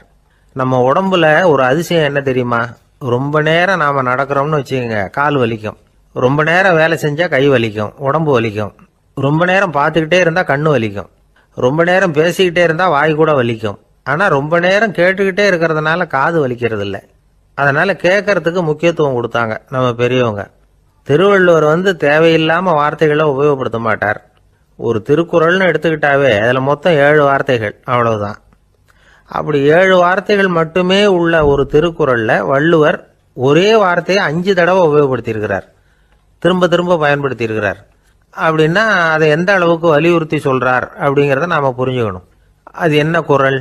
செல்வத்துள் செல்வம் செவிச்செல்வம், அச்செல்வம் செல்வத்துள் எல்லாம் தலை. செவிச்செல்வம்ங்கிறது அவ்வளவு முக்கியமானது. கற்றலின் கேட்டல் நன்று. அதிகம் கேட்கணுங்கிறதுக்காகத்தான் எவ்வளவு கேட்டாலும் காது வலிக்கிறது இல்லை. குறைச்சலா பேசணும், அதிகமாக கேட்கணும். இன்னொரு விஷயம் கவனிங்க, நம்ம உடம்புல கண்ணுக்கு மூடி இருக்குது, எதையாவது நாம் பார்க்க விரும்பலைன்னா உடனே கண்ணை மூடிக்கலாம். நம்ம வாய்க்கு மூடி இருக்குது, பேச விருப்பம் இல்லையா, வாயை மூடிக்கலாம். மூக்குக்கு கூட மூடிக்கிற வசதி இருக்குது, எதையாவது முகர விருப்பம் இல்லையா, மூச்சை அடக்கிக்கலாம். ஆனால் பாருங்கள், காதுக்கு மூடி கிடையாது, அதை கையால் தான் மூட முடியும். யார் என்ன சொன்னாலும் அது நல்லதோ கெட்டதோ காதில் விழுந்துக்கிட்டு தான் இருக்கும். அறிவு தான் நல்ல விஷயங்களை எடுத்துக்கிட்டு கெட்ட விஷயங்களை விட்டுடணும். நல்ல கருத்துக்கள் நம்ம காதில் நிறைய விழுந்துக்கிட்டே இருக்கணும். அதை கேட்டு நாம் நல்லபடியாக வாழணுங்கிறது தான் படைப்பின் விருப்பம். ஆன்மீகவாதிகள் கூட ஒன்று சொல்லுவாங்க, அதாவது ஆன்மீக பாதையில் நீங்கள் முன்னேறணும்னா முதல்ல சிரவணம் செய்யணும்பாங்க. அதாவது பெரியவங்க சொல்கிற நல்ல கருத்துக்களை கேட்கணும் அப்படின்னு அதுக்கு அர்த்தம். அதனால் யார் நல்ல கருத்துக்களை சொன்னாலும் அதை காது கொடுத்து கேளுங்க. இவ்வளவு கருத்துக்களையும் நம்ம நேயர் ஒருத்தர்கிட்ட சொல்லிகிட்டு இருந்தோம். அவரும் சரி சரின்னு தலையாடிக்கிட்டே இருந்தார். அப்புறம் சொன்னார், நீங்கள் சொல்கிறது சரிதான் சார், காதுக்கு மூடி இல்லைங்கிறது ரொம்ப சரி. அதனால தான் உங்கள் தகவல் கூட நாங்கள் விரும்புகிறோமோ இல்லையோ தினம் காதில் விழுந்துக்கிட்டு இருக்குது அப்படின்னார். எங்களுக்கு ரொம்ப பெருமையாக இருந்தது. அப்படியா அப்படின்னோம். ஆனாலும் என்ன மாதிரி சில பேர் நீங்கள் தகவல் சொல்கிற சமயத்தில் காதில் மூடி இல்லையேன்னு சொல்லி கவலைப்படுறதில்ல சார் அப்படின்னார். ஏன்னு கேட்டோம். காதை மூடுறதுக்கு தானே வசதி இல்லை, ரேடியோவை மூடுறதுக்கு வசதி இருக்குதுல்ல, அதனால் டக்குன்னு அதை மூடி வச்சிருவோம் அப்படின்னார். தேசத்து மேலையும் தாய்மொழி பேர்லையும் செலுத்துற அன்புக்கு அபிமானம்னு பேர். தேசாபிமானம்னு சொல்றமே இதுதான். ஒரு கணவன் மனைவி பேர்ல காட்டுற அன்புக்கு காதல்னு பேரு. கடவுள் பேர்ல செலுத்துற அன்புக்கு பக்தின்னு பேரு. இப்படி அன்புல பல ரகம் இருக்கிறப்போ அதுல உள்ள வித்தியாசம் தெரியாம இடம் மாத்தி அன்பு காட்டினா இடைஞ்சல் தான். சரி, இந்த அன்பை பத்தி விஞ்ஞானம் என்ன சொல்லுது தெரியுமா? இதயத்தை பாதுகாக்கிறதுக்கு முக்கியமா தேவைப்படுற ஒண்ணு இந்த அன்புதான்னு சொல்லுது. நெதர்லாந்து விஞ்ஞானிகள் இதை ஆராய்ச்சி பண்ணியே கண்டுபிடிச்சிருக்கிறாங்க. கொஞ்சம் முயல் குட்டிகளை 2 பிரிவா பிரிச்சாங்க. 2 குரூப்புக்கும் கொழுப்பு அதிகமா உள்ள ஆகாரத்தையே கொடுத்துக்கிட்டு வந்தாங்க. ஆனா ஒரு குரூப்புக்கு வெறுமன ஆகாரத்தை கொடுத்ததோட சரி, இன்னொரு குரூப் முயல்களுக்கு ஆகாரம் கொடுத்ததோட நிறுத்திக்கல. அதுக்கு முன்னாடி கூண்டுகளை திறந்து விட்டு முயல்களை கொஞ்ச நேரம் எடுத்து கொஞ்சி விட்டு அதுக்கப்புறமா ஆகாரம் கொடுத்தாராம் ஆராய்ச்சியாளர். இந்த குரூப்புக்கு இதய பாதிப்பு 60% குறைச்சலா இருந்துதான். சில நோயாளிகளுக்கு ஹார்ட் அட்டாக் வந்தாலும் அதை தாங்கிக்கிட்டு குணமாகிற சக்தி அதிகமா இருக்குது. இது எப்படின்னு ஆராய்ச்சி பண்ணி பார்த்துருக்கிறாங்க.